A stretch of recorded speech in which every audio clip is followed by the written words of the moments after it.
Welcome everybody to episode 16 Candles of Real Time. As always, my name is Ryan and with me is Robbie. Robbie, how you doing? Good, thanks for not calling me Molly Ringwald or something. You know, I had nothing clever. We've got a lot to talk about. Yeah, fair enough. There's nothing clever to come up with. We'll get straight into it. The previous episode we talked about James Gunn having his 5 perfect films and how we'd get back about our own 5 perfect films. We don't really need an explanation. It's just, to us personally, what a perfect film is. I mean, we can explain if you want, but we've got so much, so we probably won't this round. But we'll also follow up on something just quickly before we get into our 5 perfect films is Chris Pratt had... I think someone had mentioned that in Back to the Future there was a plot hole how Marty's parents don't remember him. And Chris Pratt had summed it up as Marty's parents don't remember him as Marty, but as Calvin Klein. This is because James Gunn, he picked Back to the Future as one of his perfect films, Yeah, exactly. And I was going to say, I didn't see that bit of it. I saw Bob Gale confirm this thought. Yeah. So I didn't even know that Pratt had got involved in it, but it totally makes sense. Of course. And like 25 years after you were at high school, like you have a vague recollection of somebody anyway. Yeah. And for knowing them for a week, you'd only know them as Calvin. Yeah, effectively, exactly. and not Marty. Yeah. And then you... And there is a little bit of a weird thing where they get the Marty name. She kind of it obviously that bit stuck. It's like something stuck in there somewhere. And if it's memorable enough to stick the name, you'd think you would remember the person a little bit more. But you know, well, I don't care. Like it's never bothered me. It's never bothered me. It's the same with all time travel movies. They always sort of break their own rules in one way or another, and there's no consistency from one time travel movie to another. Yeah, there's they have their own set of circumstances. Yeah, exactly. So until scientists out there somewhere in our world, the real world, can somehow develop time travel and develop proper rules, who cares? It's all fiction. Just enjoy the movie. Don't fucking pick holes in it. I'm sorry, I think I cursed. You might have to censor that. I'm sorry. Put some beeping sounds or like. I think I got away with it. If you didn't hear it, just ignore it. Don't go back and try and find what I said. He's so agitated right now. Yeah, he's so riled up. Anyway, well, I'm going to ask you then. So you tell me what you've made a list. Yep. You picked this out. You said to me last time, "What if your favorite films?" I was like, I can't pick that on the spot. And I said, what about you? And you were like, I can't do it either. So you said, right, next episode we'll come back. So I'm going to start with you. Since what have you got? You made a list, you picked 5. What do you got? In no particular order. Yep. I've got Empire Strikes Back. Yep. Shawshank Redemption. Yep. A New Hope. Yep. Which I call Star Wars, so up yours if you want to still call it that. It's the first Star Wars, so... Just add another swear word in there, I'll censor that too. Toy Story 3 and Apollo 13. All right, cool. Yeah, good. I can see those. I have one of those on my list. All right. So I share one with you. All right. So I picked Back to the Future because I did think it was a good choice. I picked Jurassic Park. I picked Hot Fuzz. Okay. Instead of Shaun of the Dead, I'll come back to that in a second. I picked Shawshank. Yep. And I picked Mad Max Fury Road. Wow. Okay. I also thought you would have gone Empire. I did have this in mind. I also put down Toy Story, the first one, not the third one. I love the third one, but I think the first one's just like that perfect encapsulation, and there would be no sequels. As I said, I picked Hot Fuzz over Shaun of the Dead. I think it's more the populist favourite. I think there's less flaws to it than Shaun of the Dead. Yep. And only because we watched it again recently, but Walk Hard, the Dewey Cox story. I just think as a parody of what it's supposed to be, as a genre parody, I don't think it missed a single beat. Yeah. And I think for its intent, it's perfect, and nobody went saw it. So it's a parody of all the biopics that came out.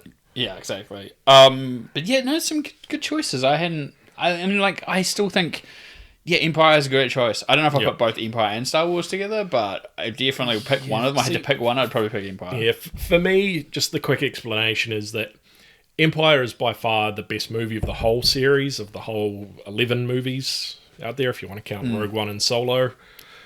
But Star Wars, yes, all right, New Hope, is what started it for everyone.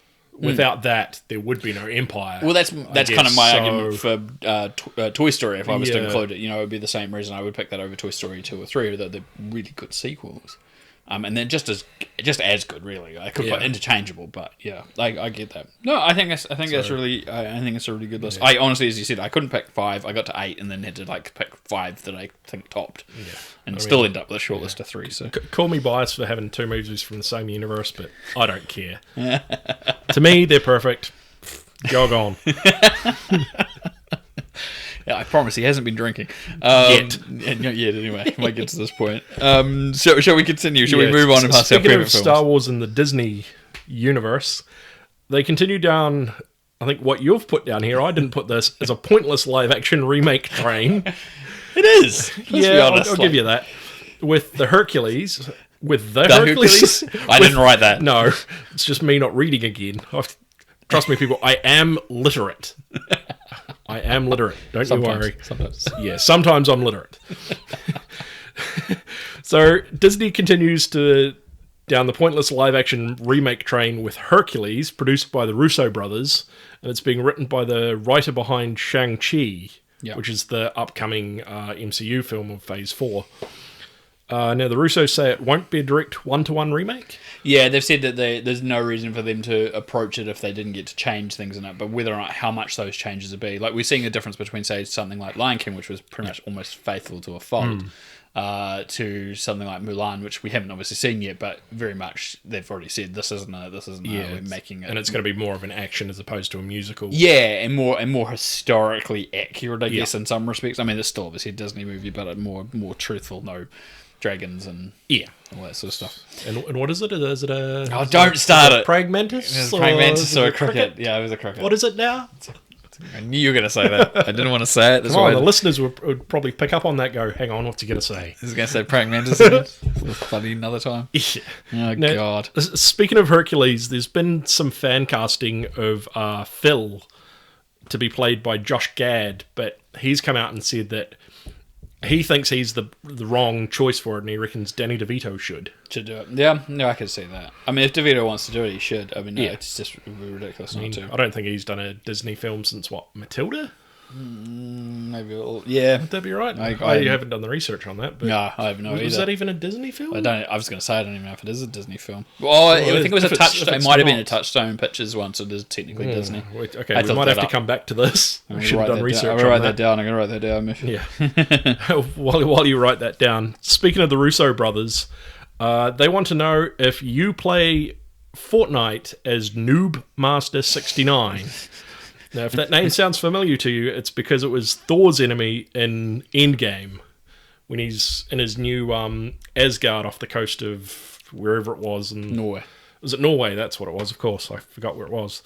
They haven't come out and said that, you'll get a prize or you'll get a red carpet VIP thing to the next Marvel movie.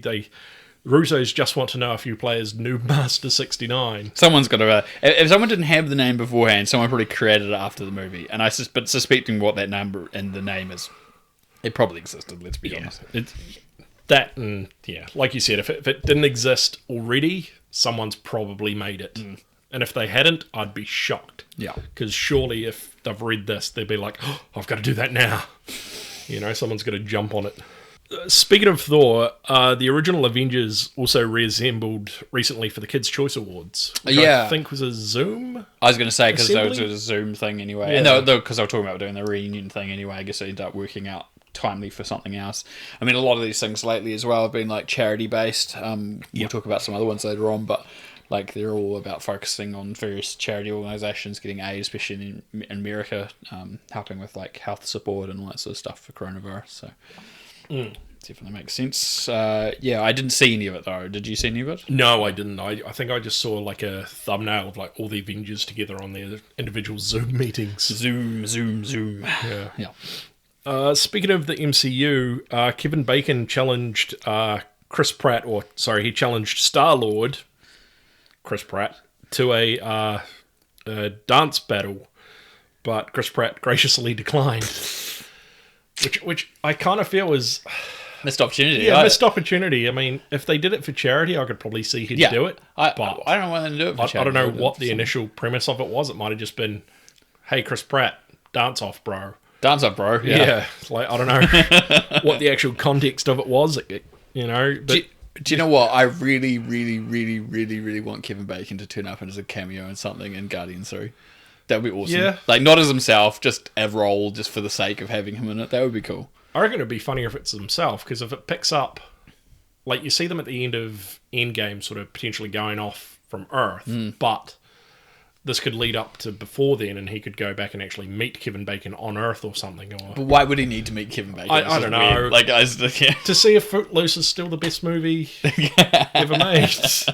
I don't know. He's got a lot of Who knows? It's Star-Lord. He's been away for almost 30 years. Yeah. And our last bit of MCU news is that WWE superstar Becky Lynch is reportedly signed for a future Marvel project. That's according to the Cool Sheets host Chris Tapley. Do you have any idea what they would... I don't know wrestling. I don't know Becky Lynch. Who is there any idea as to who they could be playing? I've got no idea who she could be playing, but it's anybody's guess at this moment. It could be for anything coming up. I think it's just a future project. Nothing that's been announced so far. Could be TV too. It doesn't even have to be film. Yeah, you never know. However, I do know that she has been written off TV at the moment because she is actually genuinely pregnant to her fiance, fellow WWE wrestler Seth Rollins. So she can't be wrestling. She can't be wrestling at the moment, but she could potentially be acting if they want to film it now, or if they can at the moment, I suppose. I'd probably more likely be later on by the sounds of things. Yeah, but if it does happen, it'll happen. I mean, we've seen it with a lot of former and still current WWE superstars. Makes sense indeed. Sticking with our Disney news, because we're still within the Disney umbrella. We've just gone away from MCU. Disney have confirmed Space Jam: A New Legacy is coming out July 16, 2021. Yeah, another film to cram in that gap of all the other films that have been pushed back to next year. Yeah. And it was already planned to be next year. I think I said it last time. I'm like, I don't know if I need I like Space Jam, but I don't know if I need a Space Jam sequel, especially how this is, by the time it comes out, 25 years? It was 96. Yeah, sounds about right. So 25 years after the original came out. Cool. Yeah, I mean, I knew they planned originally Space Jam sequels around the late 90s, early 2000s, and then they made that Looney Tunes Back in Action film instead, and kind of takes the piss a little bit out of Space Jam. So yeah, I don't know. What about you? What do you think? I didn't ask you last time. I don't know. It'd be interesting to see if they somehow have a cameo by Michael Jordan, just as a kind of a passing of the torch sort of thing, or even like a reference, like we had this other great basketballer help us last time or something. Yeah. Because I think this time is it LeBron? LeBron, yeah. Yeah, LeBron James.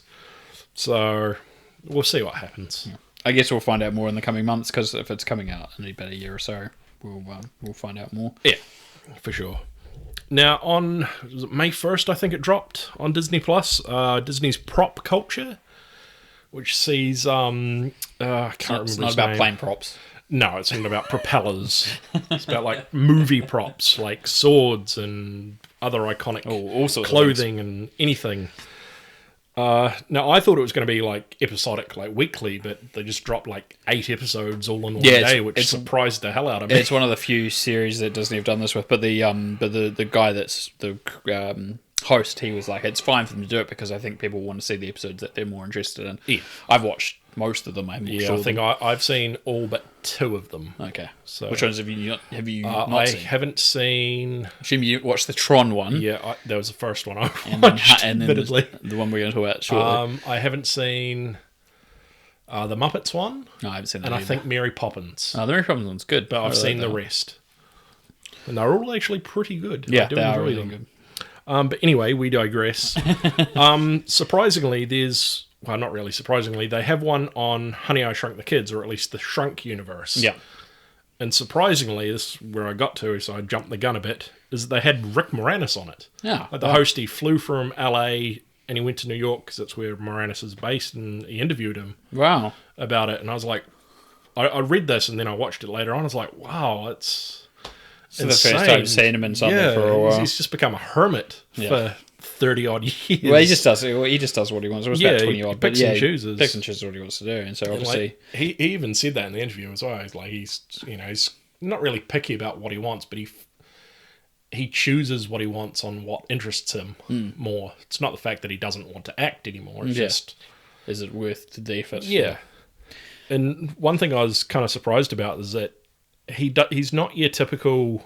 sort of actor who would like try and hoard stuff or sneak stuff off from set, but he did openly admit to say that the only things he's borrowed, and I say that in quotes, or stolen if you want to say it that way, is all the glasses his characters have worn, because he wears prescription glasses, so they've always been for different him. frames, but they've been specifically designed for him. And I thought, yeah, it's fair call. It's not going to go to anyone else. They're going to have to pull the glass so out. that's a fair call. And he's had like 8x10 photos to sell at like auctions, or just random giveaways to send to fans or what have you, for like fan mail and stuff. Pretty standard.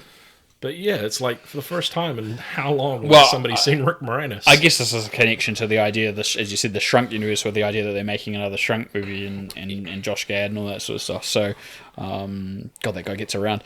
We've got more on him later on. So, yeah, I guess it makes sense that they kind of talk to him about this because he's involved. Yeah, in this as potentially involved in the new Shrunk here as well. But yeah, he doesn't look as though he's aged all that much. It's good. I'll have to check the episode He out. sort of had like a... I haven't seen it yet. He had a bit of a beard, but it wasn't too scraggly. It looks like he's probably hasn't shaved in like a week, give or take. So it was a bit, bit rough, but but it didn't look, it looked maintained. It's not like he's 30 years, he's grown a full on fucking hermit beard or something, But yeah, he still looked good. He looked healthy, so that's good. Yeah. We'll move on. Hamilton, the stage play from Lin-Manuel Miranda. Get that right in one go. Yes. Whew. I didn't last time. Yeah. Had to edit around that. That's coming on to Disney Plus. I can't remember the date, but I do know it's coming. Yeah. And I think... I don't know if it's from one of the times when he was part of the cast or he's rejoined the cast for it to be filmed. But it is still the stage play filmed. I had no idea this was even happening, so I have no understanding of this whatsoever, other than I know what it is, and I knew that I heard something about it happening at some point, but that was it. So I know zip. I know less than you do. That's all right, yeah. Again, there's so much in this. Me personally, I haven't done much research other than some stuff, but yeah, so if you really wanted to go get tickets to Hamilton or fly overseas to go see Hamilton, you can't now anyway. Disney Plus, yeah, exactly. If you've got Disney Plus, wait until it comes out. You can watch it then. Yeah, makes sense. Never got around to saying it. No. Yeah, and our final Disney news is that Disneyland, I think all of them, apart from, is it the Beijing one, I think is open now? Yeah, although some of that Asia is, yeah. Yeah, they've got distancing in place and the amount of people are allowed in, but I think the American Disneylands won't be open until at least January 2021. That's crazy. So that's going to take a big hit. I mean... Especially when they've got these plans to all the stuff that's all supposed to open over the they've got their summer coming up as well, and that's like that's high time for them, so it's going to be rough. Yeah. I mean, especially all the people that have probably planned a summer holiday. It's a good thing that Disney's such a massive company. I'm sure that they can fend their way through some not making so much money off Disneyland for a year. Well, you'd hope so. I mean... I don't see them going. Yeah. I don't see them going out of business overnight. They're not necessarily out of business, but how many people are they going to have to potentially get rid of or sack? Well, they've already put. I mean, I think all the contracted players that play all the characters. I think I'd read stories a while back about putting them on some sort of step down system because they can't obviously use them and all that sort of stuff. So I guess just a continuation of that, all the staff, and then just having to hire security to make sure people don't break in because they have been doing that. So and watch this space, I guess, for Disneyland. Yeah, your friend that was going to go to Disneyland will be sadly disappointed us. Yeah, well, we'll see if they can replan or whatever the go is with that, I guess. We'll move on. John Wick 4 has been delayed has been delayed to May 27th, 2022. Yep. And I think you've put down here, will WB move, sorry. My phone's too far away from me. Somebody needs prescription glasses. Yeah, clearly. Will WB move the Matrix sequel to the same date? Yeah, well, because that's what everyone was going on about. Remember, they were supposed to come out on the same day. Of Keanu at the box office. Yeah. I somehow want it to be the case because obviously Matrix will probably get filming sooner than later. I'll come to that again shortly. Whereas John Wick's a little while away, so yeah. We'll see. But it would be funny if they did end up moving the two of them together. Now, Spiral, the Book of Saw, was now in the former John Wick 4 slate spot of May 21 May 21st, 2021. Yeah, get that date right. Yeah, well, I did, but it just, in my head, it was mentally wrong. May 21, 2021, so I so I was like like May May 21st. ST afterwards. Sorry. Wouldn't have screwed me up so much. So I threw him off. He's struggling. He's absolutely struggling today. Yeah, it's too late at night for this. Yeah, so they obviously with the big switch around, Spire was supposed to be out this year, and then we thought maybe they'll put it out around Halloween, but it's too booked in. Like if you look around that period, it's super busy. So they've just went, right, cool, let's push it back a year. Yeah. And John Wick slot came up, so they put it in that instead. It was kind of funny, but as we're saying, with between John Wick and Matrix and this obviously with this jumble around, there's a lot more of that still going on. Slates being picked and pushed and all that sort of stuff. But some of the films are starting to film again. Matrix 4 itself is supposed to begin shooting again, perhaps early next month. Mm-hmm. Places like the UK, here in New Zealand, allowing filming again soon, so they'll allow things like Batman and Avatar sequels as well. Yep. The Matrix is filming in Berlin because they finished their American shoot, so they were supposed to go in Germany. That probably holds well for the Uncharted film because they were supposed to start filming in Berlin as well, yep. And the UK. We talked about that last time, exactly. So those may end up getting underway sooner than later, but we'll see what happens. Be interesting. There'll be a slate of new stuff coming out, and we'll talk about Avatar a little bit later on as well. Yeah, and I think there's the Lord of the Rings series is probably going to start again, probably very soon. Yeah, because if Avatar's starting up, that has to. Exactly. I think it was just getting people here that was the problem. So that'll probably be the issue because of bringing people in internationally, they still have to quarantine and all that sort of stuff. Yeah, we had no international visitors yesterday. I don't know if you saw that. No. A single person came from overseas. It's like unknown when the last time that ever happened. Wow. Yeah. No one travelled to New Zealand yesterday. So, wow. That's really surprising. It's a weird segue. All right, we'll go with it. Yeah. I was just saying, like the fact that there's international people, I thought it was like, that's pretty crazy to me. Like all these people coming across every day, including like all these international people, and nobody arrived at all. Bloody coronavirus. Yeah. Anyway, move on. Speaking of the Matrix, yes. Joe Pantoliano, twice. Joey Pants. Joey Pants. That'll work. He got hit by a car, hit by other vehicle? Yeah, so just I think after the Goonies reunion. Yeah, so I think it was like a van or something crashed into a car and it spun the car and he got knocked over and he had his head, this big gash on his head. Oh wow, I didn't hear about this. No, you didn't. It was literally a couple of days after. So yeah, they had the Goonies reunion with Josh Gad and yeah, so Together Apart, I think on YouTube. Yes, yeah, and it was just worth watching. Yeah, he's got this big gash on his head, so it was really lucky. But yeah, knocked completely out. Someone spun the car, I'm guessing. It was interesting too because it just literally had read the same day, which I've added here as well. He talked to Lana Wachowski about coming back to the Matrix franchise because it's like, can I come back somehow? Just somehow? But no response. I mean, it's possible if they're talking like a flashback or something, or somehow the Matrix has created a facsimile of him. We have no idea what the plot's going to be involved, so it could be the case and make sense. Like who knows? But and I mean, speaking of people coming back to movies where they may not be able to, we'll come back to another one later on down the list. Yes. And speaking of Josh Gad doing his Together Apart, he also did a Back to the Future one with the cast of that as well, and J.J. Abrams, which was really weird. Oh really? Yeah, but no Thomas F. Wilson couldn't make it, and obviously no Crispin Glover because he didn't want to do it. I didn't actually read the article, but I did see a headline of Thomas F. Wilson he returned as Biff after they did the Back to the Future reunion. Oh, so I think it was just Josh Gad and Thomas F. Wilson. He may not have been able to make the time. Yeah, it's possible. But that's good. I didn't see that. Just I think there's a video as well. So it would make apparently sense. It said he returned in character as Biff. Well, because one of the things they do in these videos is that he gets them to recite lines back and forth to each other in character. So I think the original promo for the Back to the Future one was Josh Gad and Leah Thompson sort of reenacting the Marty mom scene from the first Back to the Future. Yeah, Gad stepped in for a few extra roles when he needed other people anyway for those. Yes, but it was pretty funny. It's worth watching. It's definitely a good laugh. Yeah, all right, I'll have to check it out. Now, we're going to move sideways to my Lego table at the moment. My giant Lego table.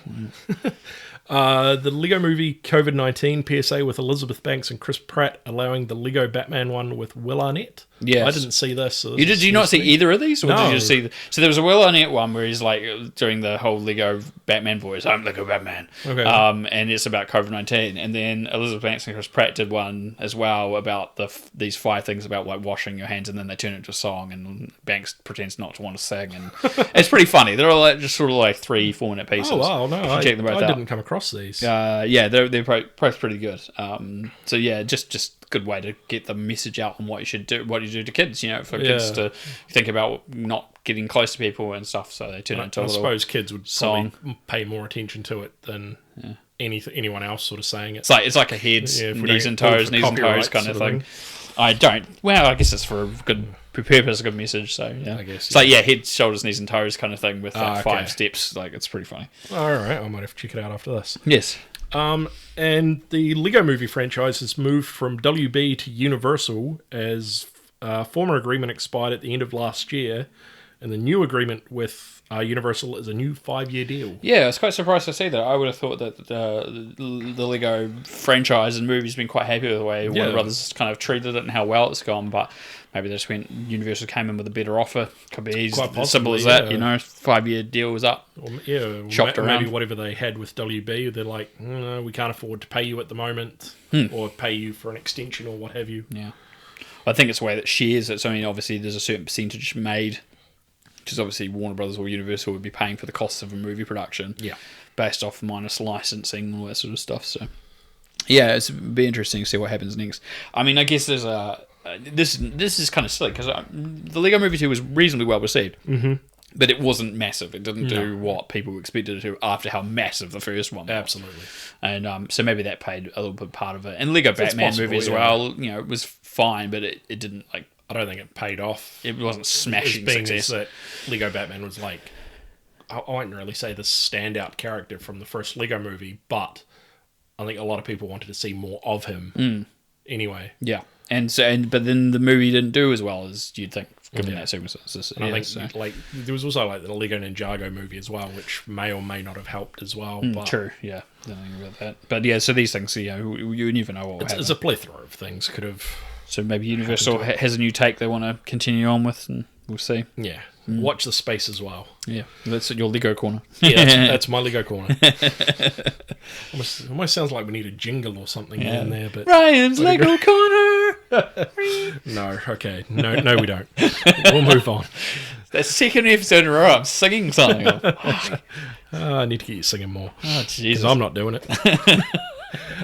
Mission Impossible 7 was to be released on July 23, 2021, with Mission Impossible 8 following on August 5, 2022. Yep. However, Paramount Pictures has announced that the 7th installment of the franchise will now come out on November 19, 2021, with the 8th film arriving on November 4th, 2022. Happy birthday to me. That's not what it's called. November 4th is just my birthday for those of you Mission Impossible 8, happy birthday, right. Yeah. How old will you be in 2022? Too old. I'm not saying my age. I won't say my age. I'll be... Yeah, exactly. I'll be that old. There was a few other bits of pieces come out about... oh, God, what's her name? My brain's just gone. Who's the actress that played Agent Carter in... See, you've done it too. Haley Atwell. Haley Atwell, thank you. I was going to say Peggy Atwell. Peggy Atwell, that's kind of half right. So Atwell's character is supposed to come in, according to Macquarie, Christopher Macquarie, the director and writer, he said that her character is supposed to come in and shake things up a little bit and add drama to the team. Sounds like she's like on the bureaucratic side of things, perhaps. And we've got Nicholas Hoult, as we've talked about in the past, being cast as the bad guy, which you thought was very unusual, but I don't think it's that weird. I think it's quite cool. But anyway, that's my take anyway. So we'll see what happens with that. But anyway, yeah, both have been pushed back. It's kind of 6 months and 3 months or something like that, whatever it is. So yeah, we'll see. They're supposed to continue filming back to back, and they're another one of those productions that hopefully are getting up and running again soon.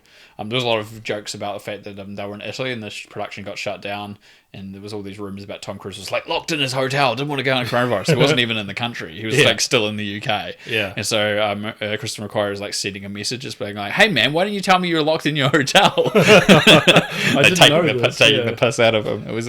I read a story the other day about it. Had a field day like the South Park episode where he's locked in the closet.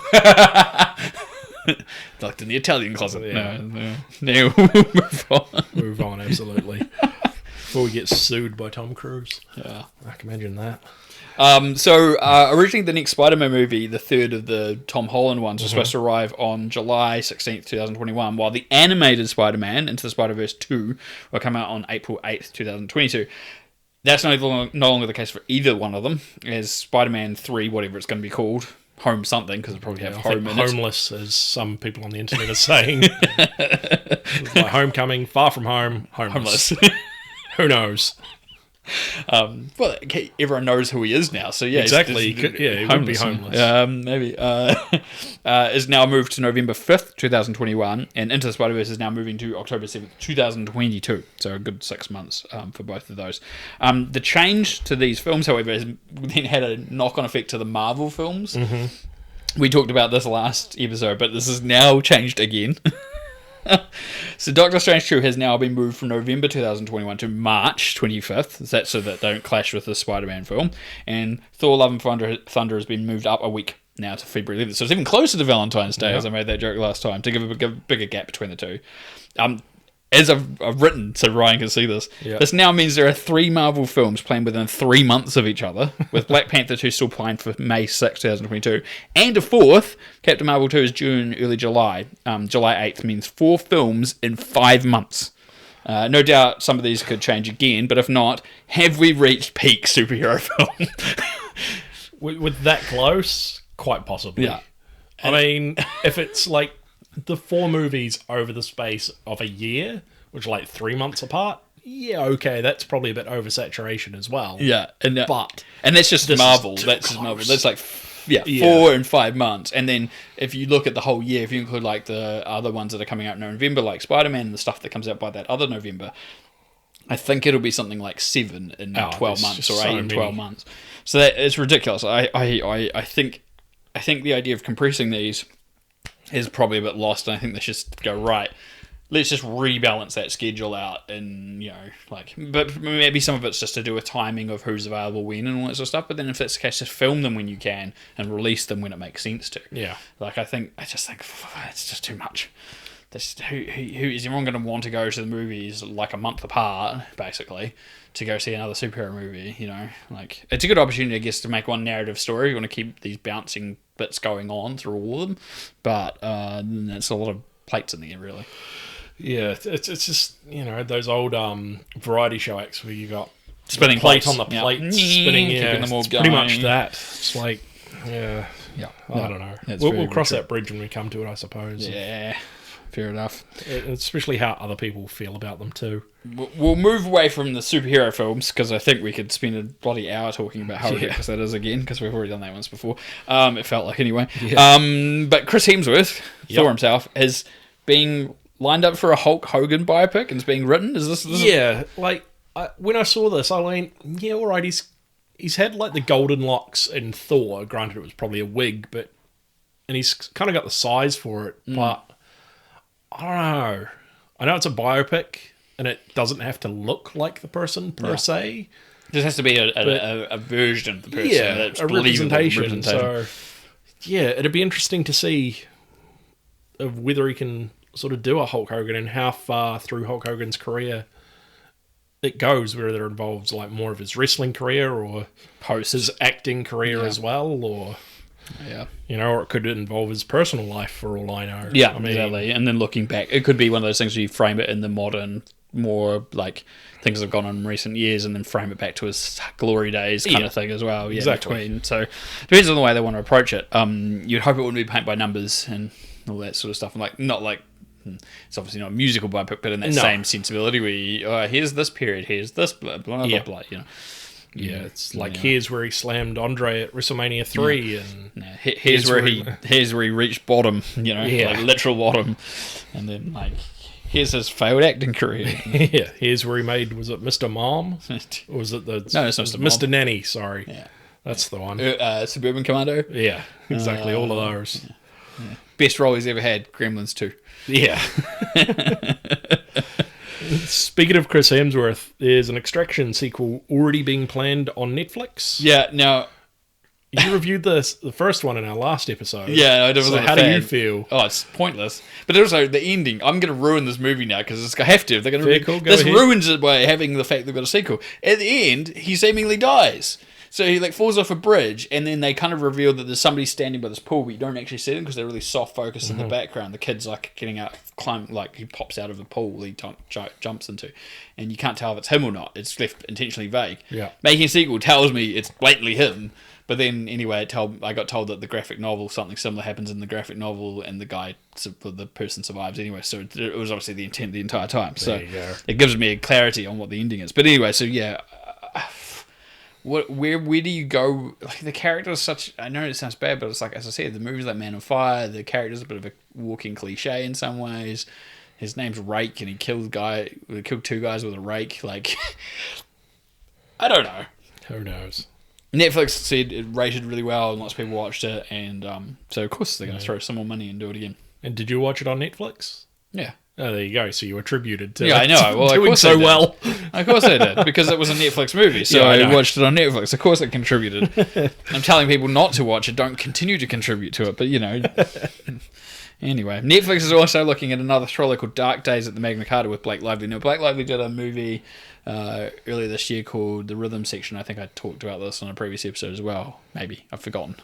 But it was okay. It was not great. It was okay. And so she's kind of obviously gotten in this, bitten by the bug of doing these kind of actiony thriller movies, I think, and so it could be quite interesting. She was good in The Rhythm Section. The movie had other issues. Okay. But she was really good. I couldn't recognise her at the start of that movie. It was really impressive. So, just a different type of character, and the way she kind of digs herself out of the situation and the stuff that she gets involved in and stuff. That was kind of cool. So, yeah, I'll be keen to see whatever it is, whatever it ends up being. All right. Speaking of Netflix, there's a Dwayne Johnson and Emily Blunt's other film, not Jungle Cruise.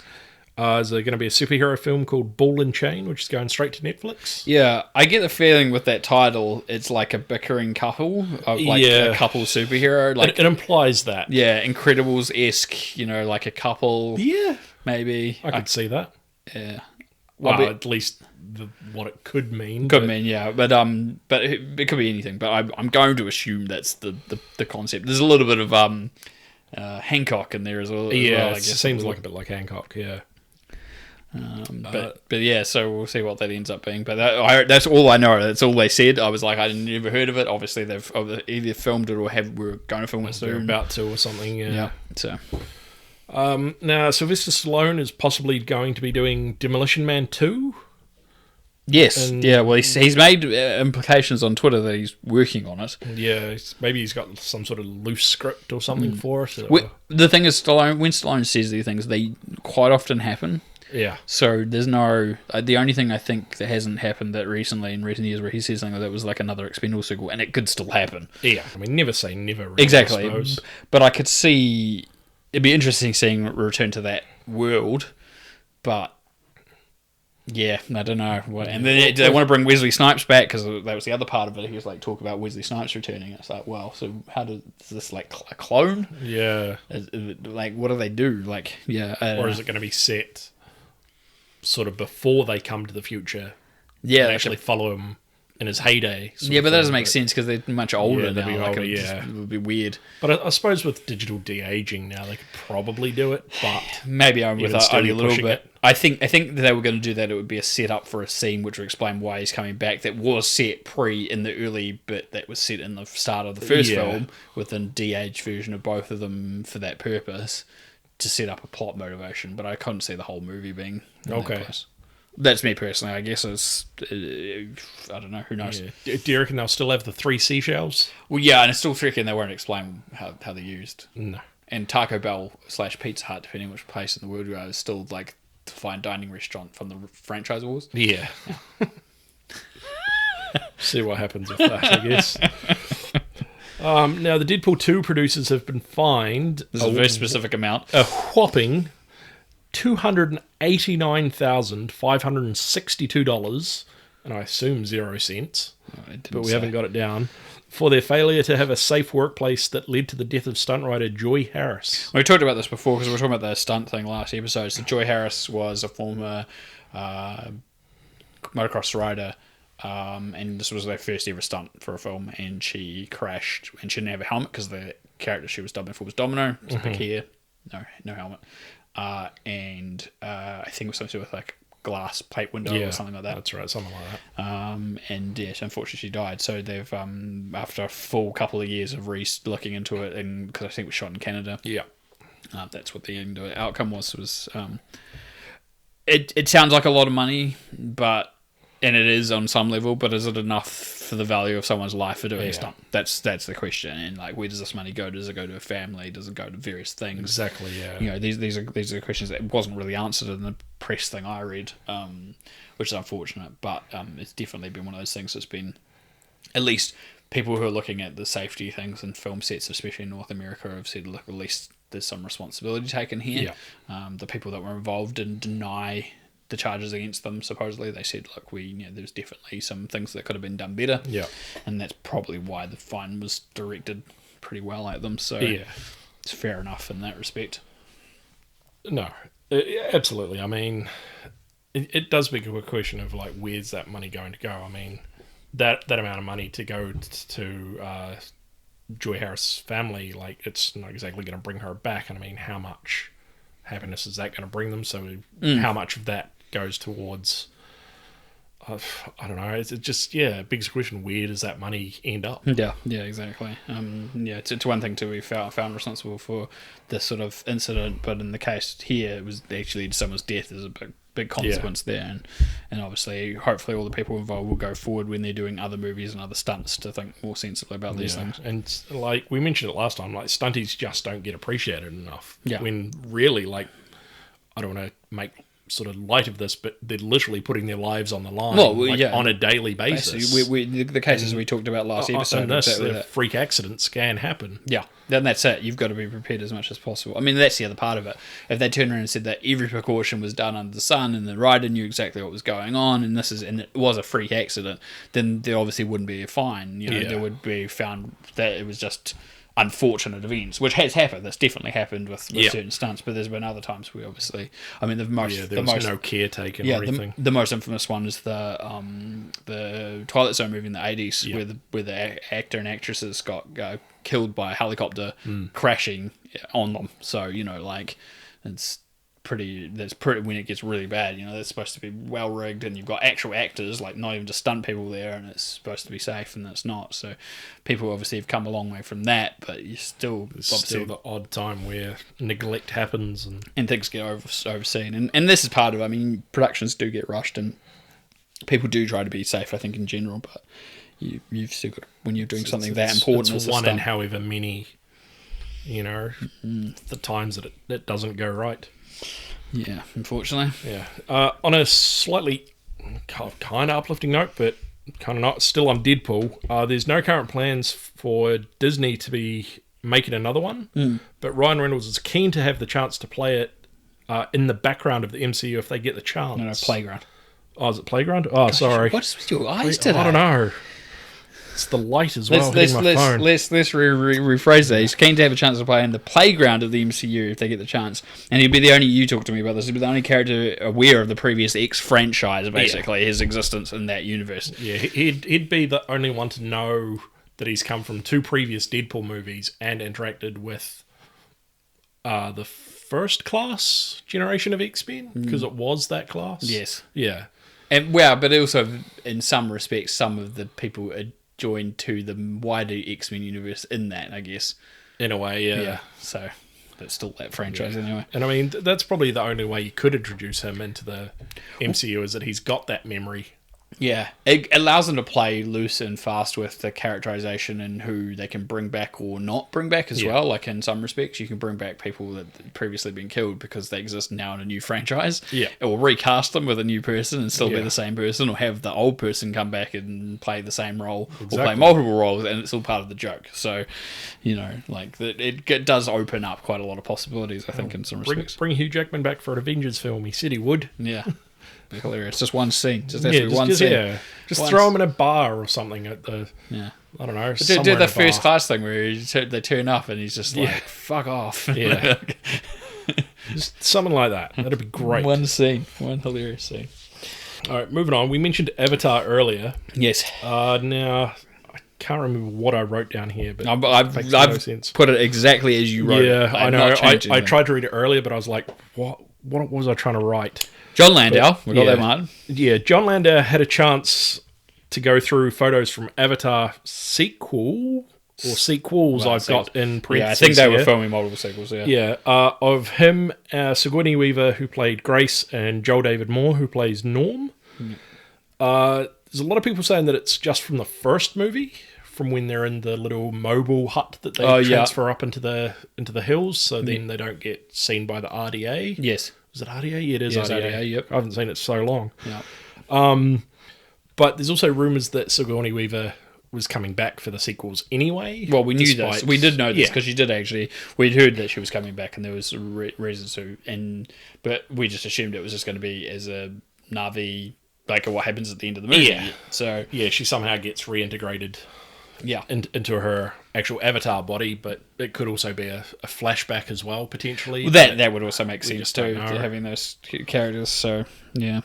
And he's also released some behind the scenes photos. I think this was before lockdown, before they probably had to hightail it back to the States, of a performance capture inside of a swimming pool. So it's which crazy. Is a technological first. I guess, because you've got what they've done for the surface, they've filled the top of the surface with balls like they do for motion tracking to be able to track like the actual top of the water. Yeah, kind of like buoys in a way, so they can get the motion. But there's like thousands of them. But on top of that, they're able to do the motion capture underwater, and apparently one of the big technological changes is basically to take refraction out of the question, so it's able to pinpoint the accuracy without any alterations in the refraction of light through water, which that sounds crazy. That's ridiculous. So it has to do that as well. So, and the suits are like a wetsuit version of the motion capture suit.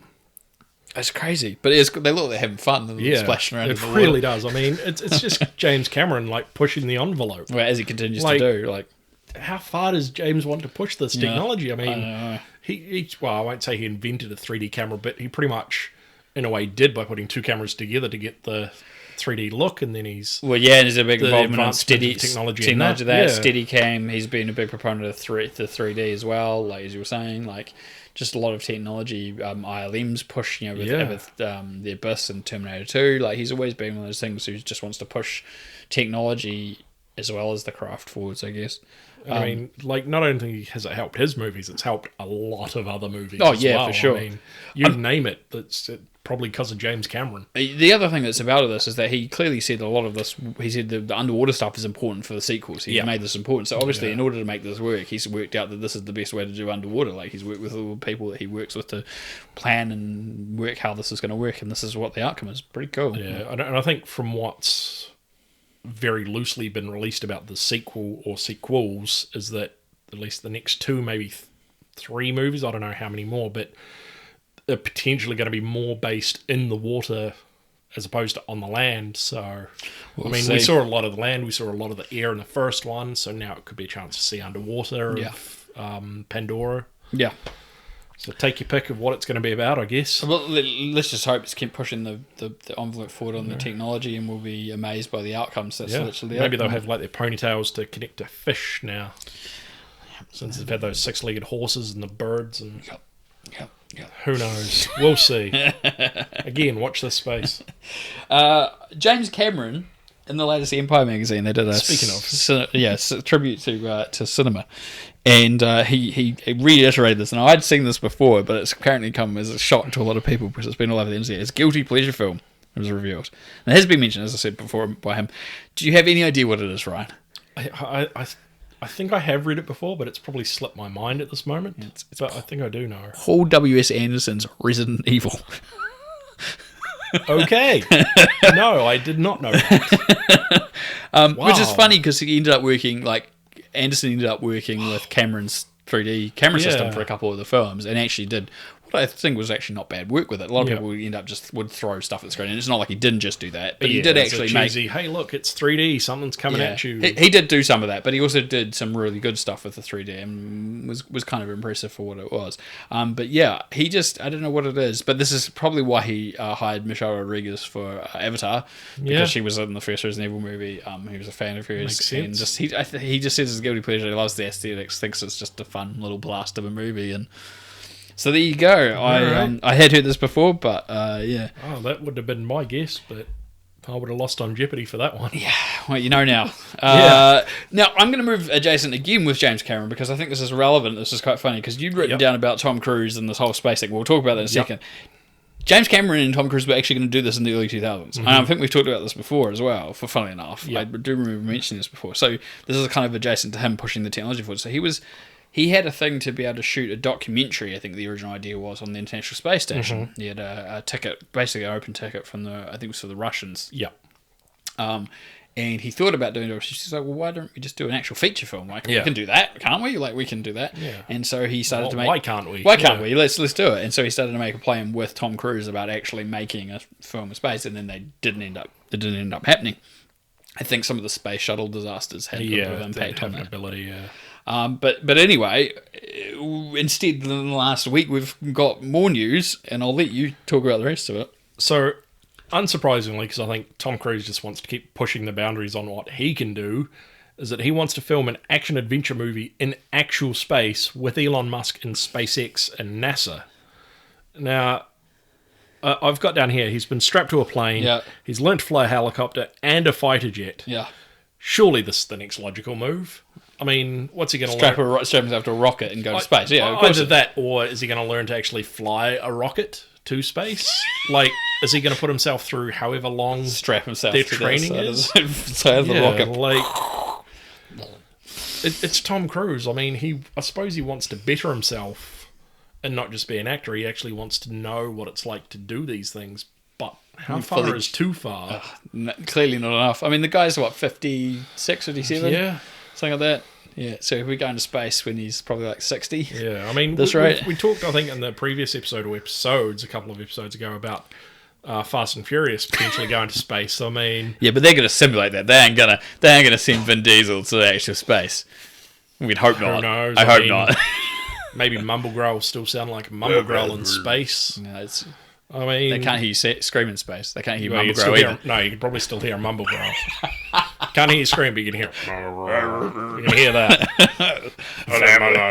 Family time. Sorry, it's a terrible Vin Diesel impression. Please don't sue me.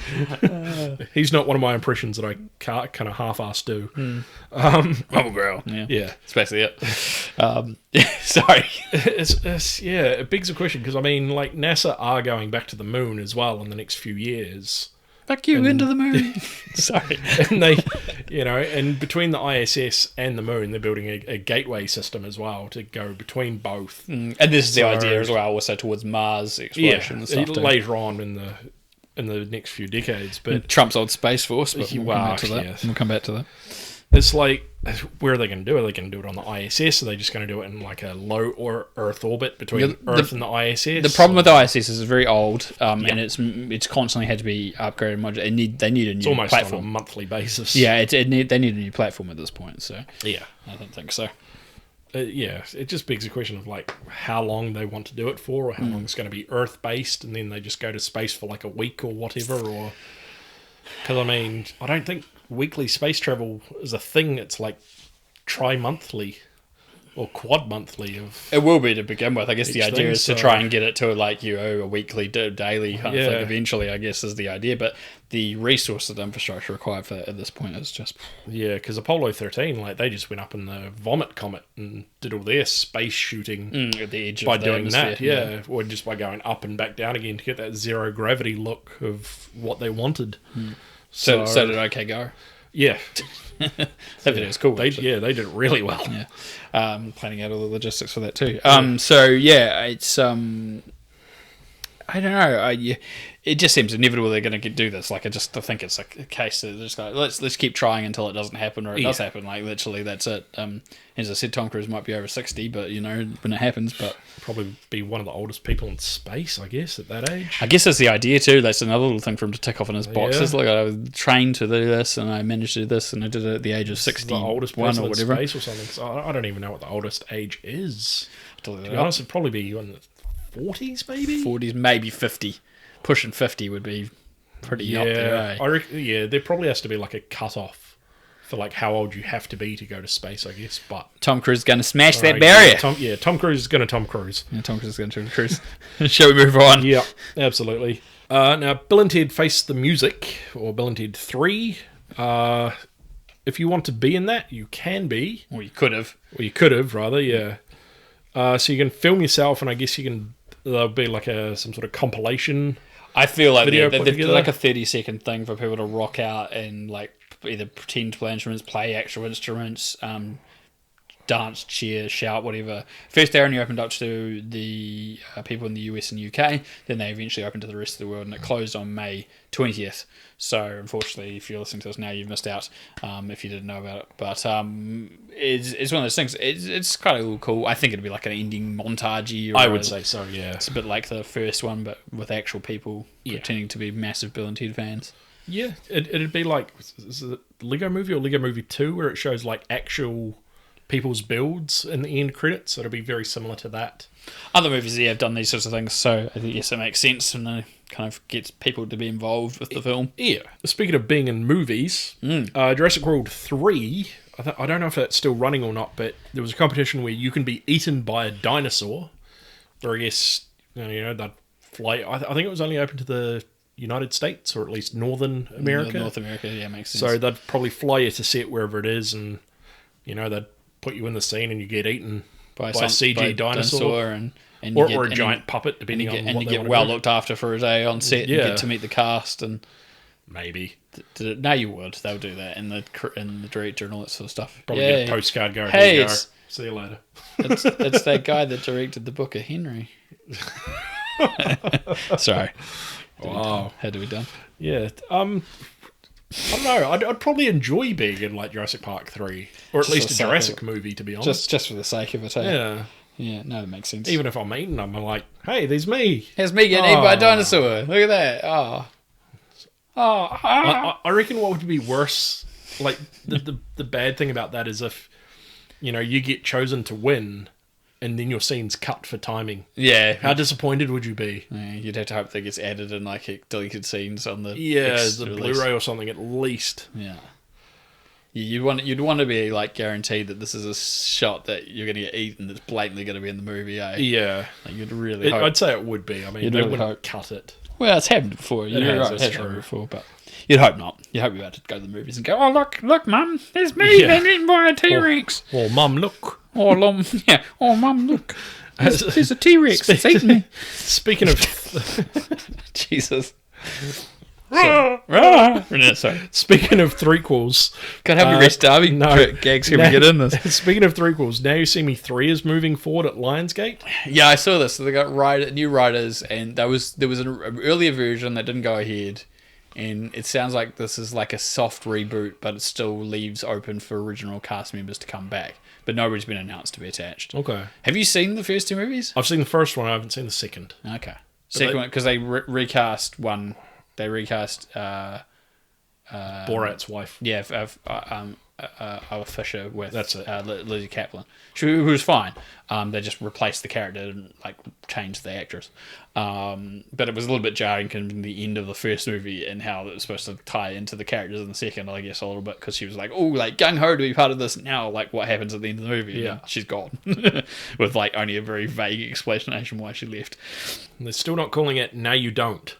Yeah, that people said that was what the sequel should have been. Now You See Me, Now You Don't. So yeah, but I suppose it would have been made people think it's like a different movie altogether. Yeah, unless they really marketed it as the sequel. Now You See Me Too, Now You Don't. Yeah, see, it could have been a subtitle. Yeah, that would have worked. Yeah, fair enough. But we'll get to missed opportunities on naming conventions for movies later on as well. so many segues, holy cow! Oh my god! We'd already mentioned this one that you also were wanting to talk about just then, but we'll get to later. We talked about this in the previous episode, but we'll say about it again. Now, Nicolas Cage is apparently to play Joe Exotic in a Tiger King series. Yeah, I don't know. Was it a series or a movie? I didn't hear which one of the other. I can't remember either. Doesn't matter. Now, apparently, Tiger King fans think David Spade should play him instead. I'm Joe Dirt. It's Joe Dirt, basically. Yeah, possibly. Yeah. I mean, I haven't seen Tiger King on Netflix, so I don't know what it's actually like or what his personality's like. So I can't judge whether it would be good for Nicolas Cage or David Spade. Yeah, I've only seen the small bits. I think the character's so crazy that people like Nicolas Cage, but then it's so like ridiculous that David Spade. But I honestly don't know. I don't know. And I think you've put down here as well that Tara Reid to play Carol Baskin. Yeah, that's what the rumours are currently, that she went and met with the production people on this to play that character, all right, play that role. So I guess so, yeah. All right, we'll see what happens with that, I suppose. I didn't move this next thing up to the Disney thing because I thought it was connected to Nicolas Cage. Yep. Speaking of Nick Cage, and of course threequels again. Yeah, exactly. There's a National Treasure 3 at a Disney Plus National Treasure series in the works. No, I couldn't understand. Was it the third movie or the series? I wasn't sure. Like I heard both. I think it's National Treasure 3 and a series. Whether it features Nicolas Cage or not, I'm not sure, but it could just be like an offshoot, like he might have his own treasure hunting group set up and it's them. I'm going to admit something to you right now. I've never seen a National Treasure movie. Oh, wow. Okay. I've not seen any of them. I don't Are they on Disney Plus? I think so. Have a look. I don't mind them. Like, it's not... Wow, no, I won't say it's not typical wacky Nicolas Cage, because there are moments of wacky Nicolas Cage in it. Okay. But I kind of ignore that and just enjoy it for the story of like what the surrounding myths are about like American history and like the Declaration of Independence and a whole bunch of other treasures. It's like an action adventure version of a Dan Brown novel. Exactly. Yeah, I get it. Yeah. It's I mean, in lieu of, I'll say, an Uncharted film of someone trying to look for a treasure, this is kind of similar, where he's looking for like a treasure of just America, not of the world. But it's hidden away in something that exists. I'm just running this Dan Brown Da Vinci Code kind of thing. And he has to travel the world to find clues to get to the overall target. I kind of got the gist from what I remember seeing the trailers and stuff. But okay. Well, maybe I should sit down and watch it. Sit down and watch one and see how you feel. Maybe watch the second. All right, cool. But sounds like a plan. I enjoyed them. That's just me. All right. I'll have a look on Disney Plus. Yeah. Check. Neve Campbell to possibly return for a Scream 5. Yep. David Arquette is already confirmed as Dewey. Yes, he announced that he's already signed on and said I'll return. And of course he would. He's fucking bankrupt now, isn't he? Or broke or something. I'm not going to say anything. I'm not saying this, so I just wanted to say... I know he's gone back to the wrestling world to try and make a career there for some He's extremely excited to return anyway, and Neve Campbell's very much considering a return to it. As I think we've talked about previously, the directors are the people that did Ready or Not, which was kind of subversive of a horror movie in itself. Yep. So they're the right type of people to potentially work on a continuation, and so I'll be very interested to see where they go and if it happens, but it seems like it's more than likely to actually go ahead at some point in the next year or so. This will be a true continuation and not a reboot like which came out a couple of years back. Yeah, 4 was kind of a reboot, but it was still connected. Yeah. It's definitely not like the TV series. Yeah. The TV series is a completely spun off thing, and it even used a different mask for a while. Until the creepier mask, I feel. For the first season, and then they went back to the classic one. So we'll see what happens, but yeah, it might be more in the future. Now, I haven't played much of Borderlands, the game, or played it at all. I've seen the odd clip here and there, so I know nothing about it. But Cate Blanchett is being considered for a role of Lilith. I haven't played Borderlands that much either, and we talked about this last time because we were talking about who was directing it and going forward. And what I did see was there was a whole bunch of people telling Cate Blanchett, "Don't take the role," on the internet, which I don't quite get either. But of course, not knowing. They're trying to say you're better than a video game movie? Are you better than this character? Like I don't know. I didn't look too much into someone else in the character. I don't know. I didn't look that far into it. But she can do what she wants. She's an actress. She thinks it's the right it's thing. Up to her and her agent, I guess. Yeah, she thinks it's the right thing to do, and it's a good movie. The script's good. Yeah. All power to it. But I guess we'll find out more. Maybe I should learn a bit more about Borderlands before I before I talk more on it again in the future. Yeah. Now, you mentioned Mad Max Fury Road earlier on as one of your favourite films. Well, the perfect films, yeah. The perfect film, sorry. It is a good film. I do like it, though. So this is a good segue here. There's a Mad Max Furiosa prequel to be George Miller's next film. He's considered the CGI de-aging thing with Charlize Theron, but decided it's not really there yet. Yeah, he kind of cited, like, he's like, I thought The Irishman was good, but there was moments where he didn't really quite believe in the CG characters. And he's done a lot of CG stuff himself, so he does know this. And I guess even the stuff that's done really well, it's very sparingly. Like I think the most extensive one's been Captain Marvel with Samuel L. Jackson. A lot of that was still on-set prosthetic work to replace his hair and makeup and stuff to try and help smooth the edges off. For sure. Which obviously was a big part of it. And I guess when you're already dealing with a lot of what you'd expect is quite heavy action and a lot of what you'd expect probably what a Furiosa prequel might be about. Yeah. I think it might be just a bit of a hard ask. So he's gone with the route to just cast a young actress in a younger version of the character. And be sensible with it that way instead. Yeah, like, it also begs the question is, like, Charlize Theron, she's what, in her 40s now? Late 30s, early 40s? I think she's late 40s now. Oh, wow, okay. Like, mid to late 40s. Do you reckon she really needs to be de-aged at this point? I mean, if you just put some makeup on her, would she really look that much different? I guess it depends on the characterization and how young they want the character to be. Yeah. Or do they actually want her, or do they want to recast it? It would be interesting too to have her be like in the movie, but as like a like explaining a story, like a storytelling kind of element. Yeah, like that'd be and then just have like a VO. Yeah, but voiceover to get in and out of the story and her in it, kind of thing. That'd be an interesting way to do it. Kind of like a flashback, but kind of telling the story at the same time, sort of thing. Yeah, there was an oral history that went up online this week of Fury Road itself, about like the general production and how difficult it was and how grueling it was, but how successful the outcome was, and how most of the cast didn't know what the hell they'd seen. The storyboarded kind of it was almost like a comic book script, but even being on set, they kind of didn't quite get the sense of scale that George Miller obviously had in his head. And it was 7 months in the Nubian desert, and there was quite so Theron and Tom Hardy were both talked to in this oral history, and they're both very candid about how stressful the shoot was and how testing it was.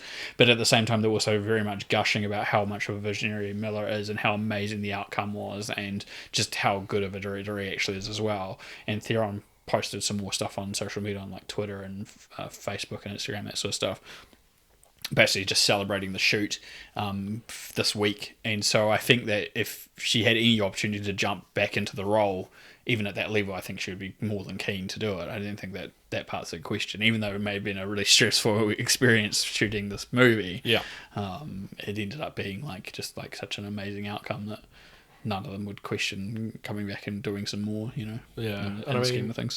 I will agree with you as well. Like, it is a really good movie, and I'm yet to see the black and chrome version of it. But I did see the black and white version of Logan, and that was just so cool. Yeah. Like, so good.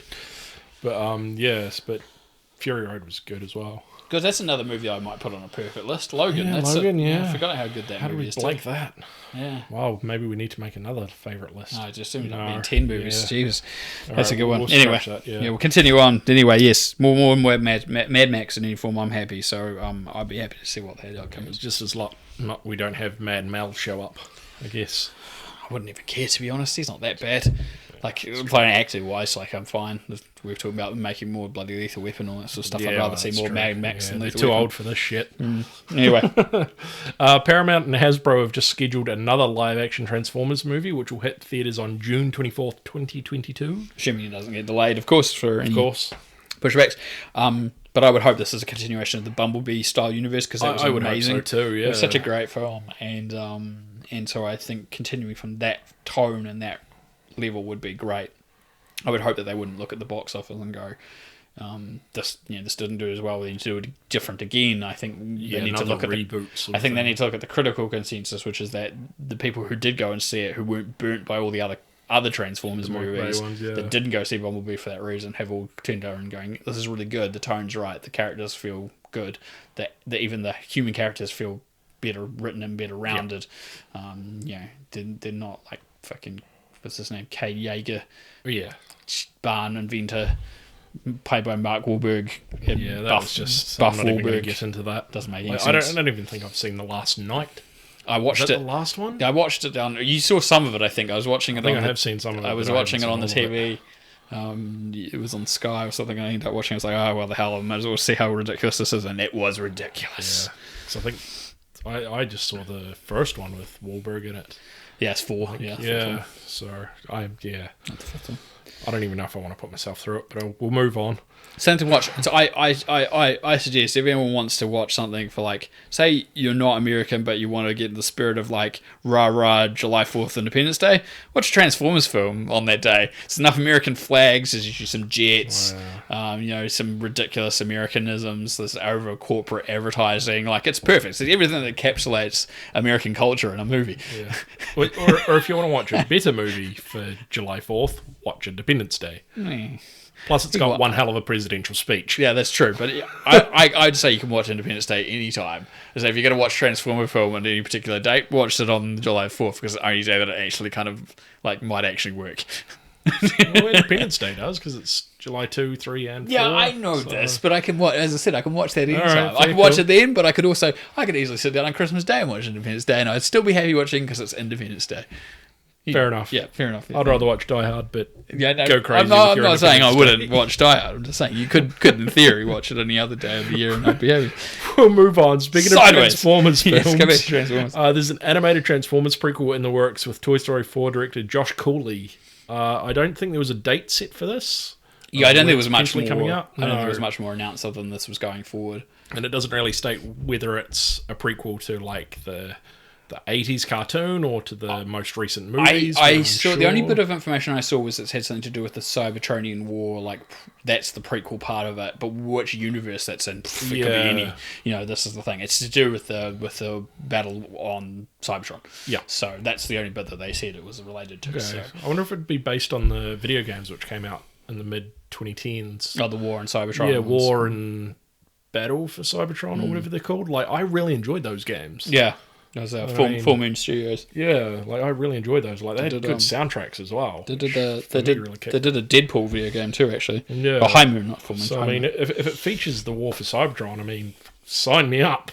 I mean, I'd love to see that side of it. We'll see. I've got a couple of delays as well that aren't on the list of other stuff that we've been talking about. Hitman's Wife's Bodyguard has been delayed. So that's the sequel to the Hitman's Bodyguard.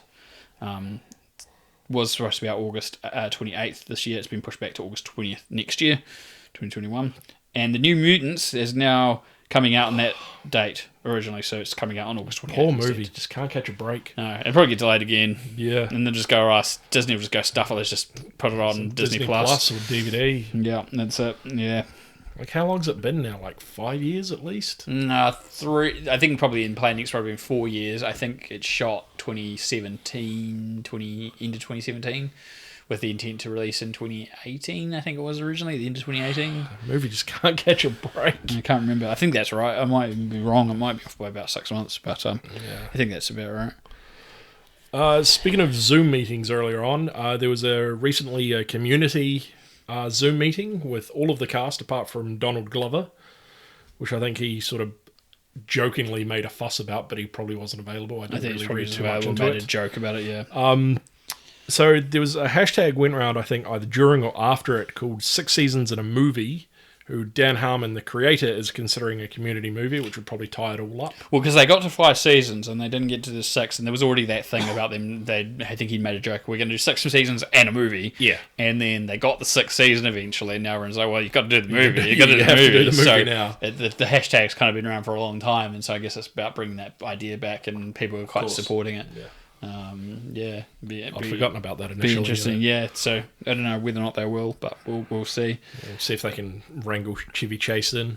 Yeah, well, see, the reason why he wasn't involved in the cast, aside from the fact that obviously he caused an absolute stink with the cast on the show anyway, was the episode that they did the table read for was, I think, after his character was written out or killed or whatever it is in the series. So he wasn't even involved in the original version of that script, which is probably why they picked it, to be honest. Of the table read they did, it was from that season, from when he left. So, yeah, but whether or not they bring back Wolf, who knows? We'll see. As long as they bring Starburns back in, I guess. He was one of the breakout characters as well. I'm going to go forward. You wrote this down, but we talked about this. We've talked about this in previous episodes. So Bad Boy 4 is in the works. I've definitely said this before. And if you said shot themselves in the foot calling the third one's Bad Boys for Life. I said this like several episodes ago. I know I did. So, yeah, like instead of having the fourth one called Bad Boys for Life, they've called the third one Bad Boys for Life, FOR, when they could have put the number 4 in for the 4. Yeah, exactly. For the fourth one, it's like... You missed the opportunity. Did nobody think of this previously? Yeah. I guess at the time when they were making Bad Boys 3, they probably didn't think they were going to make another. They're going to make a fourth one. So it's really good. I think I talked about this in the last episode. It's a really good movie. I was actually really surprised. I recommend seeing it if you get the chance. Yeah, I haven't got around to it myself. Yeah, you're right. You're entirely right. It's just like you were saying. Yeah, now you see me, now you don't. Bad Boys for Life. Completely missed opportunity. But maybe someone will come up with something else witty with a 4 in it. You know, it's possibly. I mean. Bad for Boys Furious? No! We're not going down this road. No, we already tried this joke before. It's not happening. It's not happening again. It's not going. No, bad Someone Ryan. had to jump it in. Bad Ryan, slap on the wrist. Bad boy. Bad boy. Yes. What you gonna do? No, sorry. Bad boy.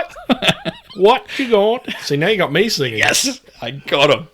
It's perfect. Right, let's move on. Damn it. Bad boys.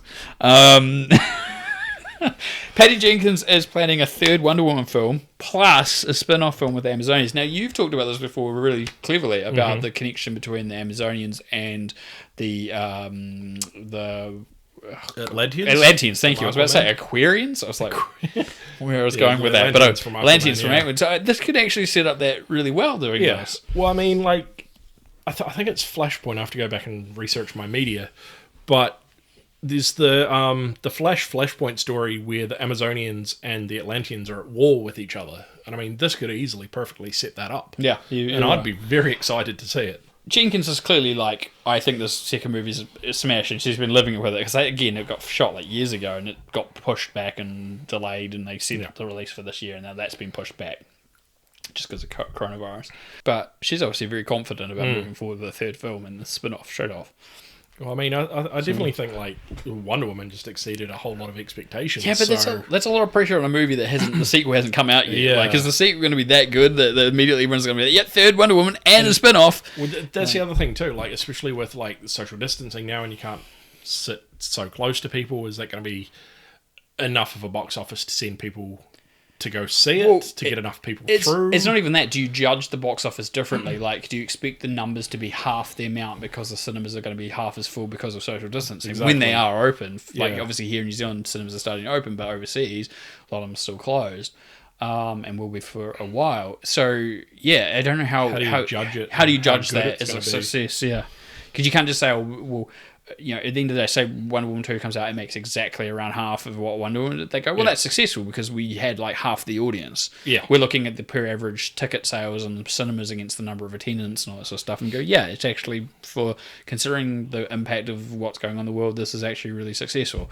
It's kind of hard to judge, I think. It's you kind of just got to, I guess Warner Brothers has got to double down and just go, right, we're kind of confident making another one, people go see it and a spin-off. Yep, cool, let's do it. Or do you think in this case that they might prolong exposure and play of the movie in the cinema to get the whole audience? That's or true. Something, or like double the length of time, because it's normally about 3 to 4 months. Yeah, I think you've got a good chance of that, because especially it depends on where they're planning on releasing it. There's not a heck of a lot of things, so like there's like a handful of movies about July, August. Yeah. So if they manage to release it when they're planning to at the start of August, then it doesn't have a heck of a lot of competition. So therefore, it won't be for a couple of months. So it has probably a longer chance to make some money. And because it's the only thing on, if people are going to go to cinema, they've only got maybe five or six choices of new stuff to go see. So yeah, there's always a possibility that way as well. They end up making more money in the long run. Yeah, we'll see what happens for sure. Speaking of like the DC movies, I read something. I think it was like Vanity Fair or somewhere. I think something came up on my Facebook page. Well, I'll let you continue. Talking about Val Kilmer of why he left the Batman franchise after one movie. So Val Kilmer just released a book just recently. This is where this is all coming from. He's done some interviews and stuff. He literally, I think he's got no voice now. Basically, he's because of his cancer and stuff. So he's written a book and he was doing interviews and press for it and so forth. And yeah, so this obviously I assume came out of either the book or anecdotal when he was talking. Some sort of interview somewhere. But yeah, so he explained why he left Batman after Batman Forever. And it's because apparently billionaire Warren, is it Buffett? Yeah, Buffett? Buffett. Buffett? Yeah. So Warren, I don't know, I've never heard it said, I've just only read it.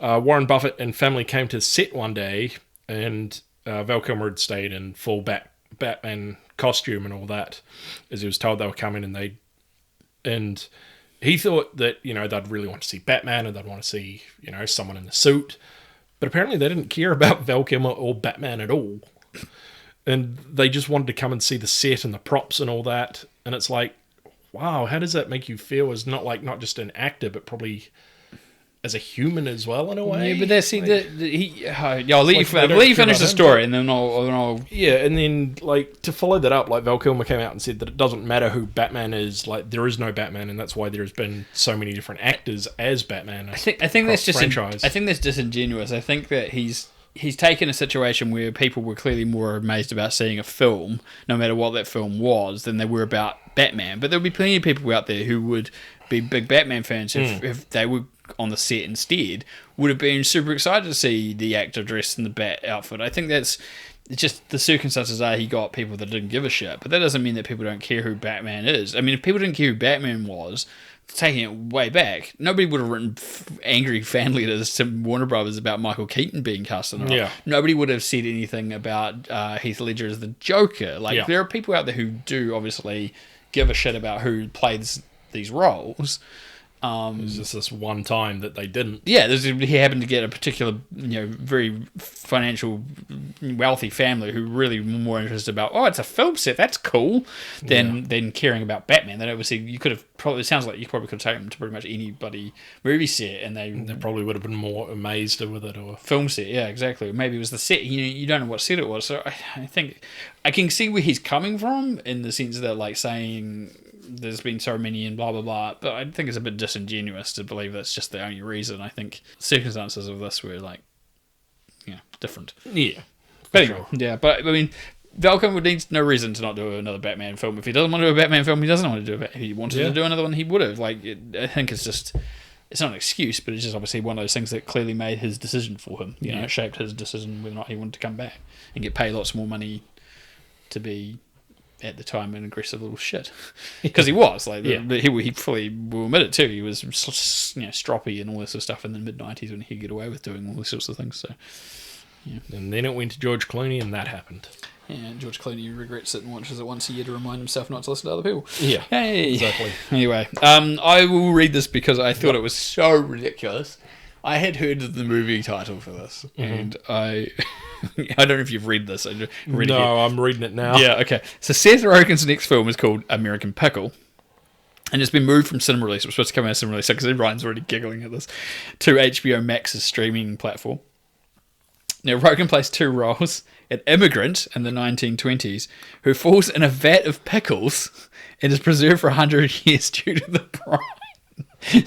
And then when he comes out of this briny 100-year wake, the only person from his family still alive is a computer program who's also played by Seth Rogen. It's like someone just hit keys on a keyboard and just or it's like the Family Guy thing in South Park where they just pull out random. Yeah, it's like Mad Libs. Mad Libs. It's ridiculous. It was the blurst of times. Monkeys on typewriters. Yeah. Honestly, so the coolest thing, the reason why I saw this was because I think it was Rogen himself, but it might have been somewhere else, to put out a photo. So they'd actually done an authentic kind of 1920s style glass portrait where he'd sat and had to sit still and had old costume, and it looks really good. It looks nice and authentic. So it looks like a photo from the 1920s of the character he plays. So yeah, and so I saw this and I was like, oh, what's Seth Rogen doing now? And I said, oh, this is this movie American Pickle. And then I read the story that it had been delayed. And I was like, oh, that's interesting. I wonder why it's set in the 1920s. And then I read the thing about it being preserved in brine, being pickled for 100 years. I'm like, what the hell? I almost want to say Seth Rogen's better than this.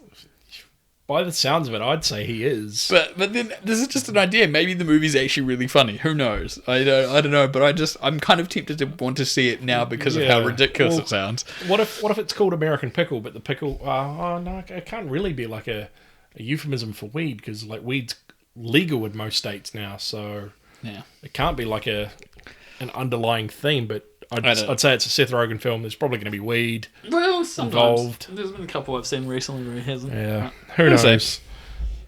We'll move on. Yeah.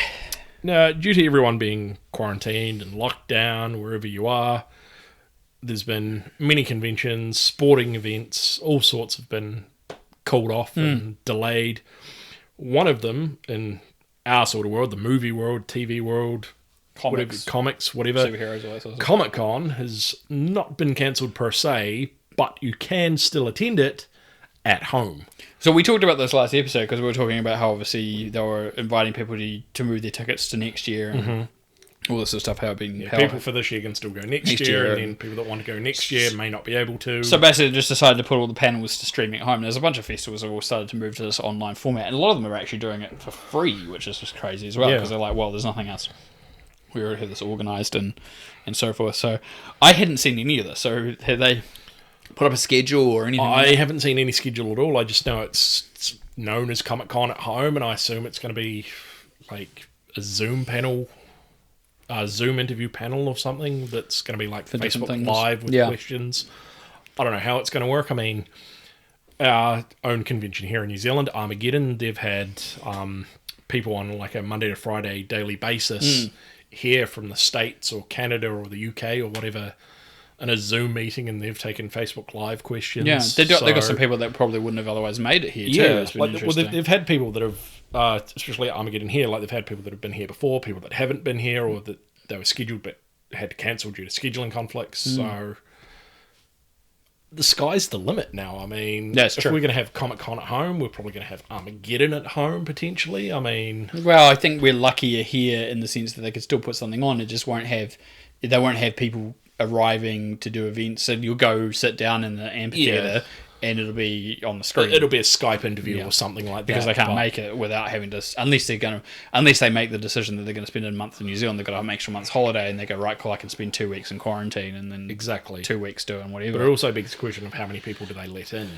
Do they just have it as the amphitheatre and the interviews and no like booths or anything to go buy stuff? Like, what do they do? Like... Yeah, that's the question, I guess. I guess we won't know till...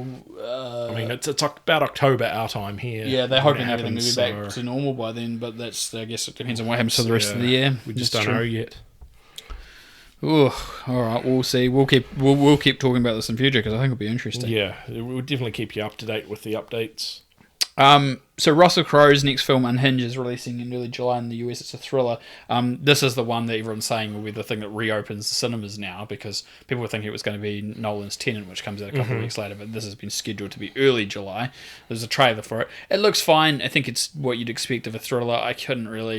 There's nothing really jumping out at me. That's the problem, I think. I think the reason why people were pointing to Tenet is like there's a lot of mystique and mystery around it. Yeah. So it would potentially get people interested to go see it at the cinema if it was open. Yeah. There's maybe not so much, but it's in a movie. Like we were talking about, there's not a lot of options. If you want to go see something new and you're a real big cinemaphile. People want to get out of the house. Exactly. It'll be something. So that opens in early July. You've been talking about this for a lot too, and I only just watched it today, the trailer for Space Force on Netflix. Yeah. I'll let you talk about it because I thought it was hilarious. So it's a new Steve Carell TV series on Netflix. It's by the same people that created The Office. From the trailer, it seems... Well, I won't say it seems very Office... what's the word I'm looking for? Like. Yeah, it's not very Office-like per se, because that would imply that it's in an office and all that. But some of the humour is sort of more humorous, like it's a wet humour, whereas opposed to The Office is a dry humour. But, Steve Carell it's his sort of trademark Style humor as well. And I think it does look pretty funny, so I'm definitely going to see it from day one. Yeah, nice. And I mean, I think it's out soon too. Like it's 31st of May, I believe. And I mean, I've seen that trailer 3 times now because I saw it myself. I showed Anne and I've shown you as well. Yes.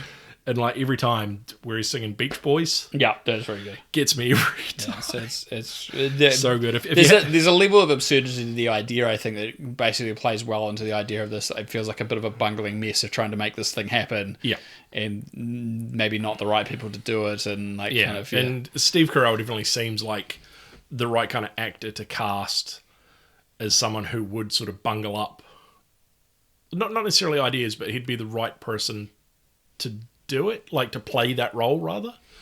I know this. He's got enough of a slapstick sort of sense of humor. It's to me. I was going to say, you're talking about the humor. To me, it's a little bit like a Space Force MASH. You know what I mean? Like there's like it's got some reality to it in the sense that there is obviously the Space Force thing, and they've shot it to look like the real places and stuff. But obviously the characters are like quite heightened, and the situations are played more for humor, and the characters are a little bit out of their depth, and the interplay between them and stuff. Like I really feel like that's where that the tone feels to me, which is good. Like it's a good thing. I sort of like that. Yeah. So that's how I saw it anyway. So so it's like them taking that old style of kind of that situational, location based, and then making comedy out of it. Yeah, and I'd say by our next record, we'd probably have a review on that for you as well. Yeah, we haven't really had anything to talk about this episode. It's something we haven't talked about, but we haven't really watched a hell of a lot just because there hasn't been anything new to watch. Speaking of which, Universal Studios is being blacklisted by cinema companies in the UK and US due to their plans to release films in cinema and on demand at the same time going forward. Mm-hmm. So AMC in the States, Cineworld, I think it's in the UK, are refusing to screen them because the CEO is pulling the pin basically on the 90-day grace periods, because right now they're usually about 3 months, and wants to release them day and date together. And of course the cinema's like, well, that's not the agreements, and it's not how the industry works, and if you're going to do that, we're just not going to screen your cinema releases, and you're just going to have to do it on home video. Yeah. It's a very ballsy move. I don't see it lasting. No, well, I kind of find it to be fair on AMC and Cineworld's side, because, I mean, if you're going to have someone go, no, we're going to release it on cinema and DVD the same day, it's like those cinemas aren't making money. Yeah. Like, because people are just going to stay at home. Why go out and spend, say, $20 on a movie ticket and then another $20 on drinks and popcorn when people are going to go buy a $30 DVD, buy a bottle of soda for $2 and like a big bag of popcorn for $5. Like, it's a losing situation for cinemas. And Michael, it keeps them open, not for being open for other things. The other issue, I think he made this big point about obviously how they released the Trolls World Tour movie, and it did really, really well for them. It's just like, given the circumstances, it's kind of understandable. Like, if parents are going to buy something to put on for their kids during coronavirus lockdowns, like, of course they're going to maybe put some money down on something new. That's probably was the perfect movie for it, but I don't know if that would work for everything. Like, put an example, it's Universal, so the Jurassic World movie we were talking about before, you know, like, is someone going to just plonk down money just to go see the new Jurassic World at home? They'd probably want to see it at the cinemas. You kind of want that big screen experience. Yeah. I don't want to be sitting there looking at it on my freaking iPhone or my iPad or whatever. Exactly. So there's something about the theatre experience. I think the other short-sighted part of it, and they did talk about it a little bit as well, was just the fact that they were just like, well, this is the way the world is now. People will want their choices and all this sort of stuff. And it's like, well, it is only if you want to let that be the case. If you want to create it's like creating demand for things. If you want to create something that is an event and a spectacle, then you make it go to the cinemas because that's what the point of it is. If you don't want to, then sure, that's your choice. But you're missing the point that it doesn't have to be that way. It has to be the way that you want it to be. So yeah, I couldn't imagine Universal wanting to put something massive that they've spent lots of multi-millions of dollars on that obviously plays better according to the director and the people who worked on it by having it projected on a giant screen in the cinema with surround sound by someone listening to it on headphones on their iPhone. Like that, just it's not the same impact. You need to give people that choice. I mean, 9 times out of 10, I guarantee people will say, I want to go watch it in the cinema. Like, there'll just be like that one person go, I don't like the cinema experience. It could be too loud. I don't like the sort of enclosed sort of area. There are also people that go, they look at a particular movie and they go, oh, I don't really need to see that at cinema. But there's other times that that same person will go, I definitely need to see that movie at cinema. Yeah. Like I remember, we're going back to Mad Max, for example. I remember seeing the little short. They played 5-6 minutes of the movie, and it was just on a regular screen. And they said it was going to be coming to IMAX, and I was immediately like, right, I've got to see that movie at IMAX. I know I'm going to see it and the only reason I got that experience is because I went to a cinema to see something else, and that played beforehand. Like, if I had not seen that, would I have both gone and seen it at IMAX or even cared about seeing the movie at the cinema? I may not have until all the reviews.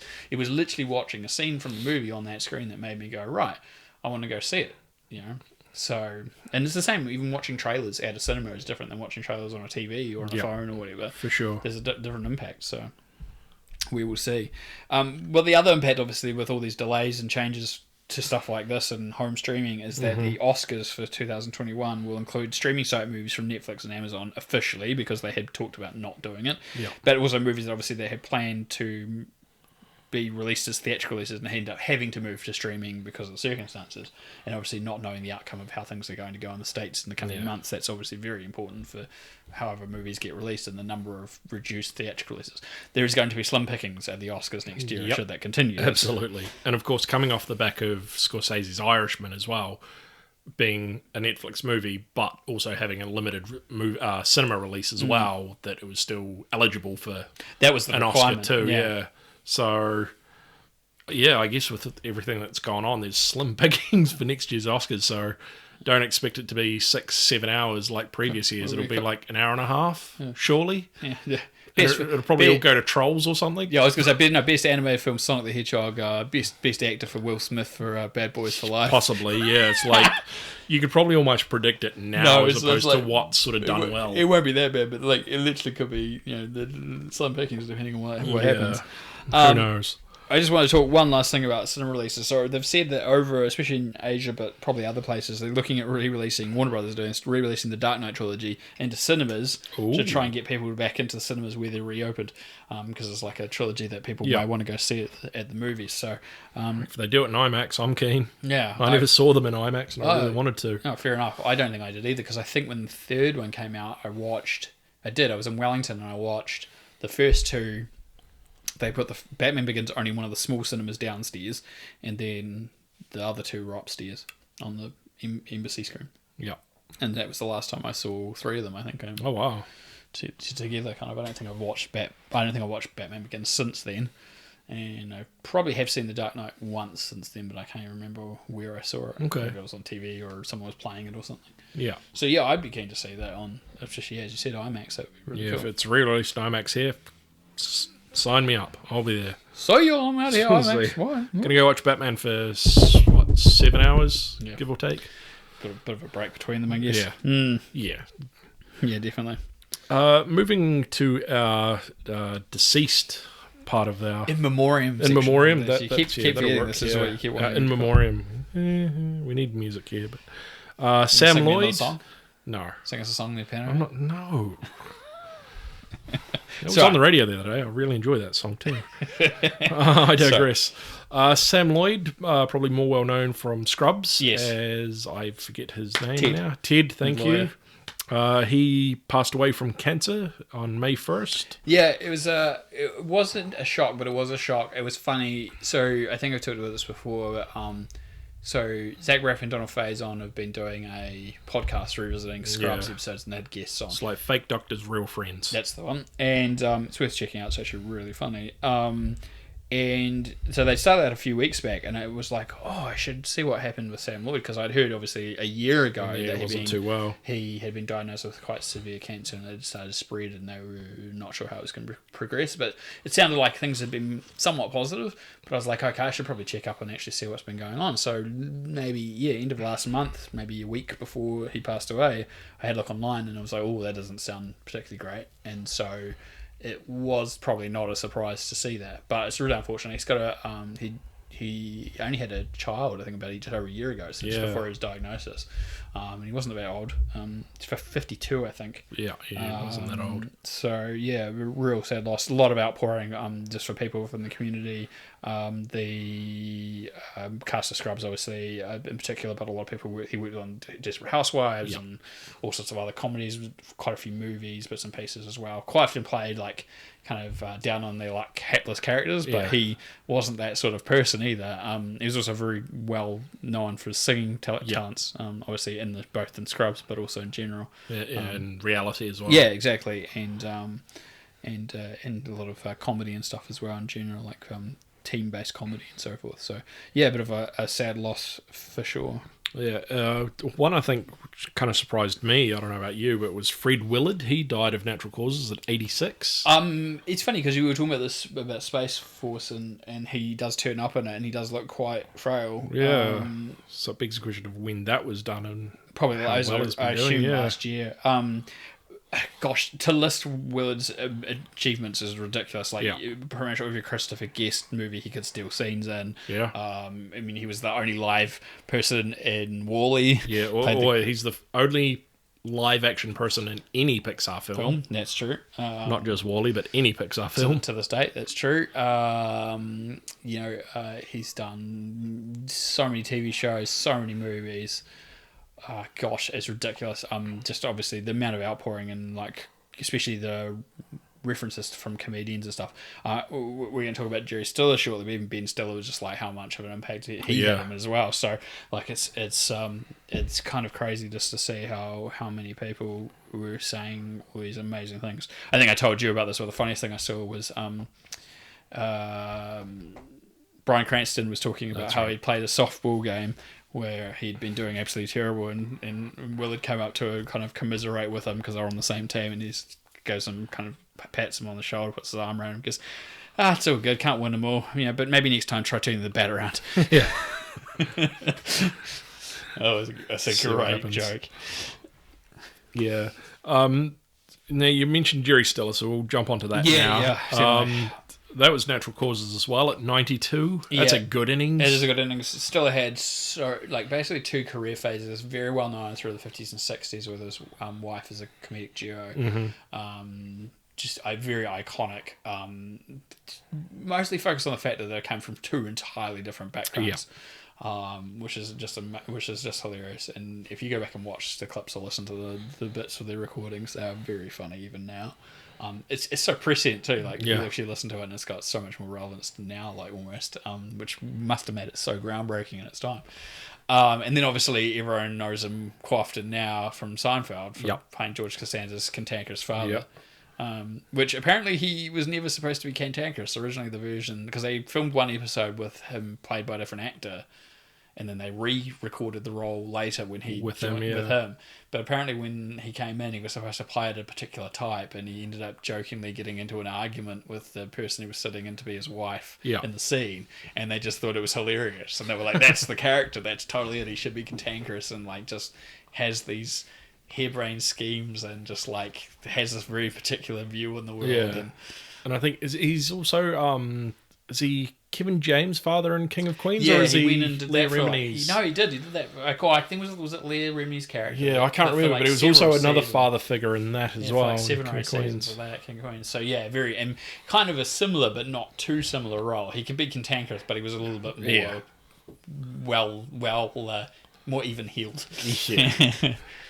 But yeah, he's like, I've been watching some Seinfeld filter through at work, and like he's popped up in a few episodes there, and I'm just like, he's just passed away, but he's so funny. I was watching some people posting outtakes, and it was like him just like corpsing. Oh yeah, I'd believe that. So many members of Seinfeld just like he'd do scenes, and he would just be a line read, and he would just give a different take, and they would just lose it. I so believe that. He seems like someone who would either corpse himself or make everyone else corpse. Yeah, he did it. He did it. Everyone else, like Jason Alexander was like falling off a couch at one point, and like it's real good. They're worth watching those clips. They're probably on the DVD set, to be quite honest. Some of them. Yeah, I don't even think I watch special features on my DVD. So they're probably on some of those, to be honest. Yeah. But obviously his son's Ben Stiller. We talked about this before, and he obviously is been quite nice about all the outpouring and how important. And all the love and support from the general public. Yeah, towards exactly. Stiller and his family. And obviously he quite putting his dad in where he could. He was in Zoolander, both the Zoolander films. Jesus Christ, Cheryl, it's a quiche. It'll keep. So that's one part of Zoolander I remember with Jerry Stiller. Yeah. There's another great line, but I've completely forgotten what it is. I'm terrible with lines coming to you. I know this. There's another really good one in there. I know, I've got a weird mind for remembering Maury stuff. something. What's his character? Yeah, Maury. Yeah. Is it Maury or is it Morris? Maury? Oh, I can't remember. But Maury, because it's really Jewish, so there's more. Anyway, we'll move on. So there was also Irfan Khan had died as well from Jurassic World, The Life of Pi. He was 54. Slumdog. Yeah, of course. Again, shock. I don't think people were that was expecting unexpected. that. Yeah, again, young age.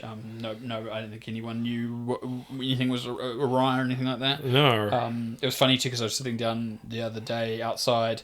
This is we just had our little fire gathering out the front in the lockdown, and I stuck my head up to see because someone left the TV on, and I was like, "Oh, Jurassic World! Oh, look, it's a freak!" Oh, literally just as I'm walking out, and I'm like, "This is like the scene before he crashes the helicopter," and I'm like, this is not good timing. No. I don't want to see this right now. Oh no! Yeah. But I shouldn't laugh, but that is unfortunate. It is timing. unfortunate. But yeah, very famous also in Bollywood. Obviously, very well known Indian, long career there before he even went to the stateside as well. So a lot of outpouring there too. Yeah.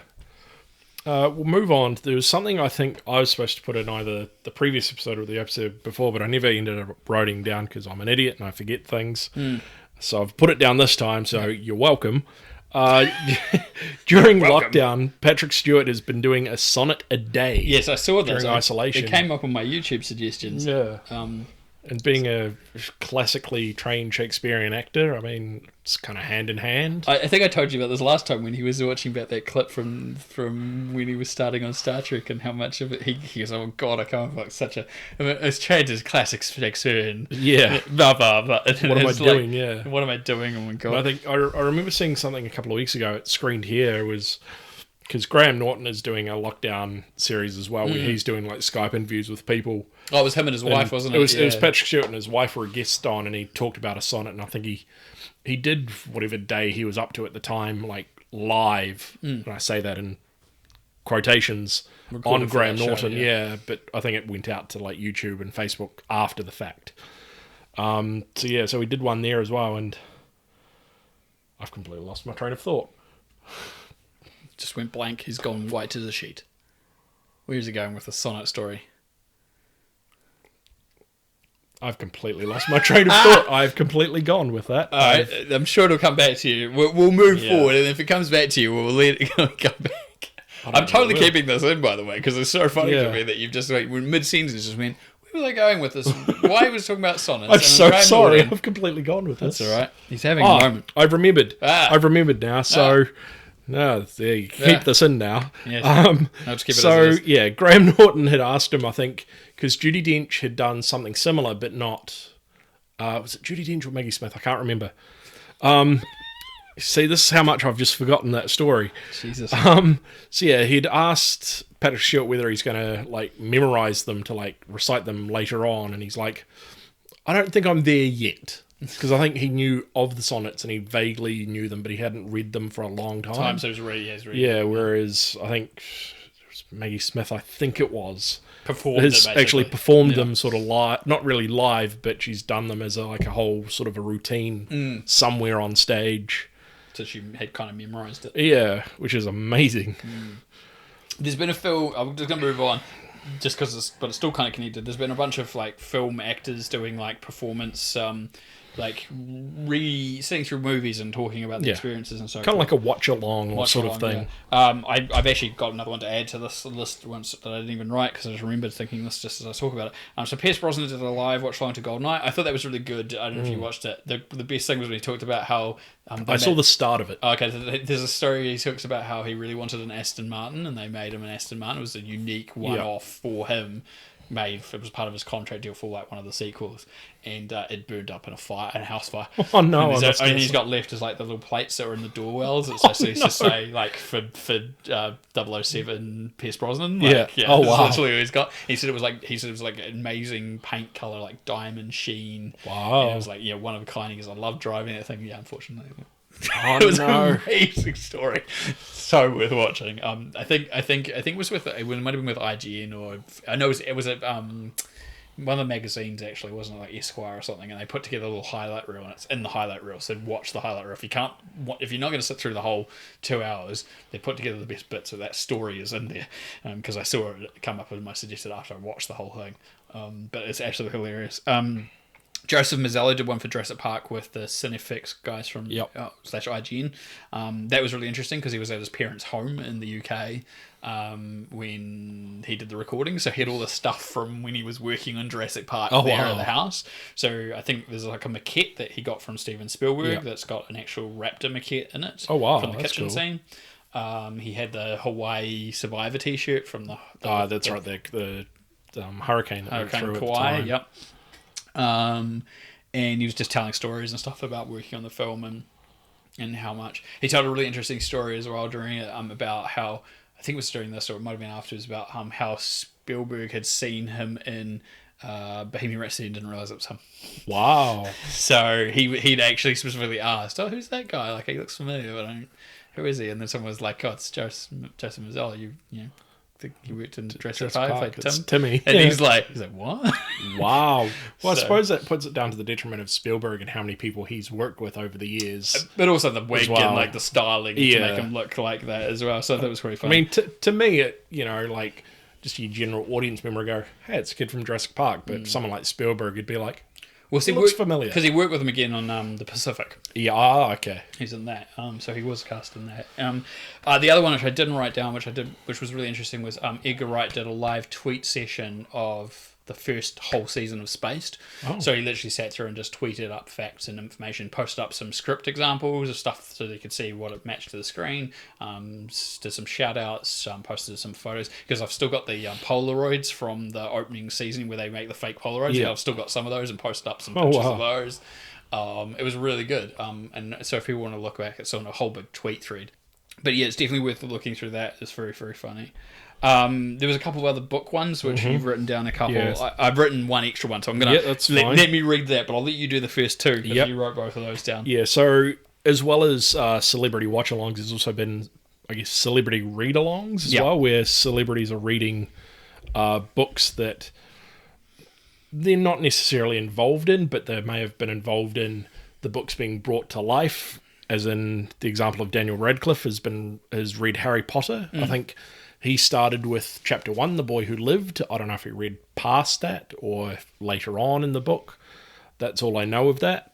But there was also other celebrities that read other chapters throughout the series as well. Well, through the first book. I don't know if they've read the other 6 books. It could be in the works somewhere. End up doing that, yeah. Yeah, Andy Serkis read the entire Hobbit live online for 12 hours straight. Yeah, I'd seen this before it came up about him doing this, and it said it's probably going to take him between 11 and 13 hours, approximately, depending on how fast he reads it.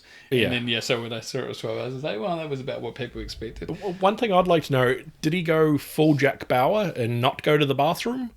Or did he pause every so often and go bathroom, have a bite to eat or something? At the end of the chapter, we're going to have a 5-minute recess. Exactly. Time for you to go have a cup of tea, go to the bathroom, I'll be back, and they just put up a little slate and then he comes to the club. Maybe, I don't know. I haven't scrolled through it or anything, but I probably should. Anyway, to add to this, I saw this earlier today. So Taika Waititi is doing some things, I think it's for Netflix, where he's going to be doing some Roald Dahl series. So he has decided to do James and the Giant Peach with guests. And the guest list is a little bit excessive.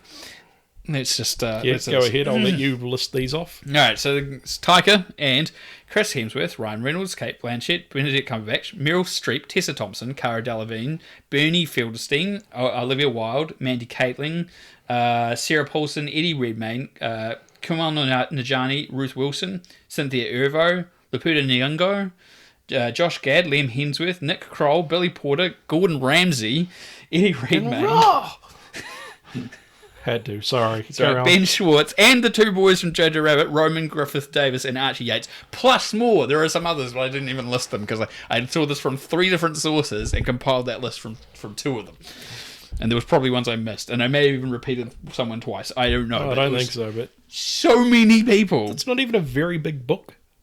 I think they're doing. I think they've said how many parts there are. There's like each of them's reading a little bit of the book. Okay, yeah. I think it's just about pulling all these guests on and having them I think that's one of the books I never read as a child. But maybe they'll do some other Roald Dahl. It's possible, yeah. They'll do like Charlie and the Chocolate Factory or Easy O Trot or something like that. Yeah, exactly. So just. I think he's just like, right, we're going to do a celebrity read-along. It's going to be every celebrity. Yeah. It's anyone Tyker is mates with, I would assume. Or mates of mates. Like, yeah. It's friend of a friend of a friend of a friend of a friend. You know, or brothers of mates. Or and they tell 2 people, and they tell 2, and so on, and so on. Yeah. All right, I'm going to move on. Elijah Wood appears in Animal Crossing. I saw this title. I'm going to let you talk more about it, but the only thing I saw about it was that he was really polite. Yeah, so I think I know very little about this. I think there was a girl who's playing Animal Crossing and she was like selling her turnips or something, or this is part some of the sort game. of vegetable that you can do within the game. Yes. I should have actually got Anne in to talk about this because she plays it on her Switch, or even our other flatmate Sophie. Either one of them could have talked about this more in detail. But yeah, so there was this girl, I think she was selling her turnips or whatever, and she tweeted out like, "Come visit my island" or whatever. And I think Elijah Wood must have seen it in his tweets and just went, cool. Here I am. And then he showed up in this girl's island. Can I dig these out? And can I do these like really polite? And everyone was going, oh, it's so wholesome. Like, it's so nice. Like, of all people as well, like Elijah Wood, like just shows up out of the blue. Like, I know he plays a lot of games. I remember talking to people who worked at EB in Wellington back in the early 2000s, and so they used to, the Hobbit guys used to quite often turn up to the EB store on Cuba Street and pick up like games and consoles and stuff, and they played in their downtime and between setups and all that sort of stuff on the set, and so they'd be sitting in their little Star Wagons playing video games. And I mean, they'd have to. I mean, what else are you going to do? Yeah, so it's not a surprise that he was playing Animal Crossing, I guess. I've left the literal last thing I list because I saw this when you sent me your list, and I pissed myself. It's quite possibly the funniest thing that I read as well. Yeah, I thought I'm leaving this till last, right? So I'm going to let you say. So Michael Moore, he did a podcast on, I don't know what the theme was. Politics, most likely to do with the theme of this. But Robert De Niro was on it for about an hour or so. And he went on a rant about how much he wants to hit Donald Trump in the face with a bag of dog shit. I read that, much like you earlier today, pissed myself laughing because I thought, why not? Do it. I will be in full support of you, Mr. De Niro. You go and do it. I'm expecting in the next couple of weeks, like we're messaging news stories, Trump hit him with bag of dog feces by famed actor Robert De Niro. Yeah, I mean, honestly, if I'd seen that, I would have been like, yes. I mean, we've seen politicians here be hit in the face with dog shit, with dildos. Yeah. Oh, there's the one in Australia with the eggs. With the egg boy as well. Yeah, it's like, this is the next step of Donald Trump to be hit in the face with a bag of dog shit. It doesn't even have to be a bag, it just needs to be dog shit, really. Yeah, I see. Wow. I suppose it's De Niro. You can scoop. I suppose. It's like the guy throwing the shoe at Bush. Yeah, I suppose, yeah. Just throw a scoop of dog shit. Well, I'd be happy with like a bag full of manure. Like if it's not dog shit, horse manure is just as fine. Like just something that I reckon just do it. I mean, just recruit a whole bunch of people to throw shit at Donald Trump. I mean, he's so full of it anyway. So what? It just bounces off him. Yeah. So what? Yeah. We try not to get political on this, but I don't think either of us are a fan of Donald Trump. No, we're not. No, and we're not even American. It's just his ideals and what he says. We don't really agree with. No, not at all. Because we're from a better country. Are we from a better country or backwards country? We're not backwards. Or are we? Maybe. I don't know. Upside down? We've got a better leader. That's true. Put it that way. Yeah, okay. Backwards better, upside down, back to front. Whatever. Doesn't matter. It's not Trump land. It's not coronavirus central. No. No offense to the Americans, unfortunately, dealing with coronavirus. We do have friends in America as well. Yeah, an inept. I do feel sorry for you guys. Yeah, inept political system. Feel free to move here with a better leader. Just have to quarantine for a couple of weeks and you'll be fine. That's all I'll say. I mean, we've just passed the 5 million mark, so we've got that going for us. Help us get to 6 in the next 2 years. Might happen at this rate. Yeah. All the people coming. Yeah. Anyway, we should probably leave it there. We've gone on for far too long for this one. No trailers. Well, there was a couple of trailers we could talk about, but basically, no trailers, no reviews this episode. We thought we'll just get this news out of the way because it was so much. And no, obviously, films so badly. No game this week. No game. But this month, I should say. this week, this fortnight, this century, whatever. But we just wanted to get through the news and just have a bit of a jabber and a catch up. I can't believe how much it's not even a whole month since our last recording. And that was a lot. It's so much. We'll see how the next month go, and hopefully we'll have some movies and stuff to talk about. You'll have Space Force to talk about. Yep, absolutely. I might try and watch National Treasure, at least the first one. I can talk and you about can review that as well. And what you think of that. I'll find out if Matilda was a Disney film for you. Yeah, absolutely. Thank you again for listening. It's been a joy as always to do this. Do share it around with your friends. Let them know that we exist. And thank you for listening. We'll catch you next time. All right. See you later. Cheers. Bye.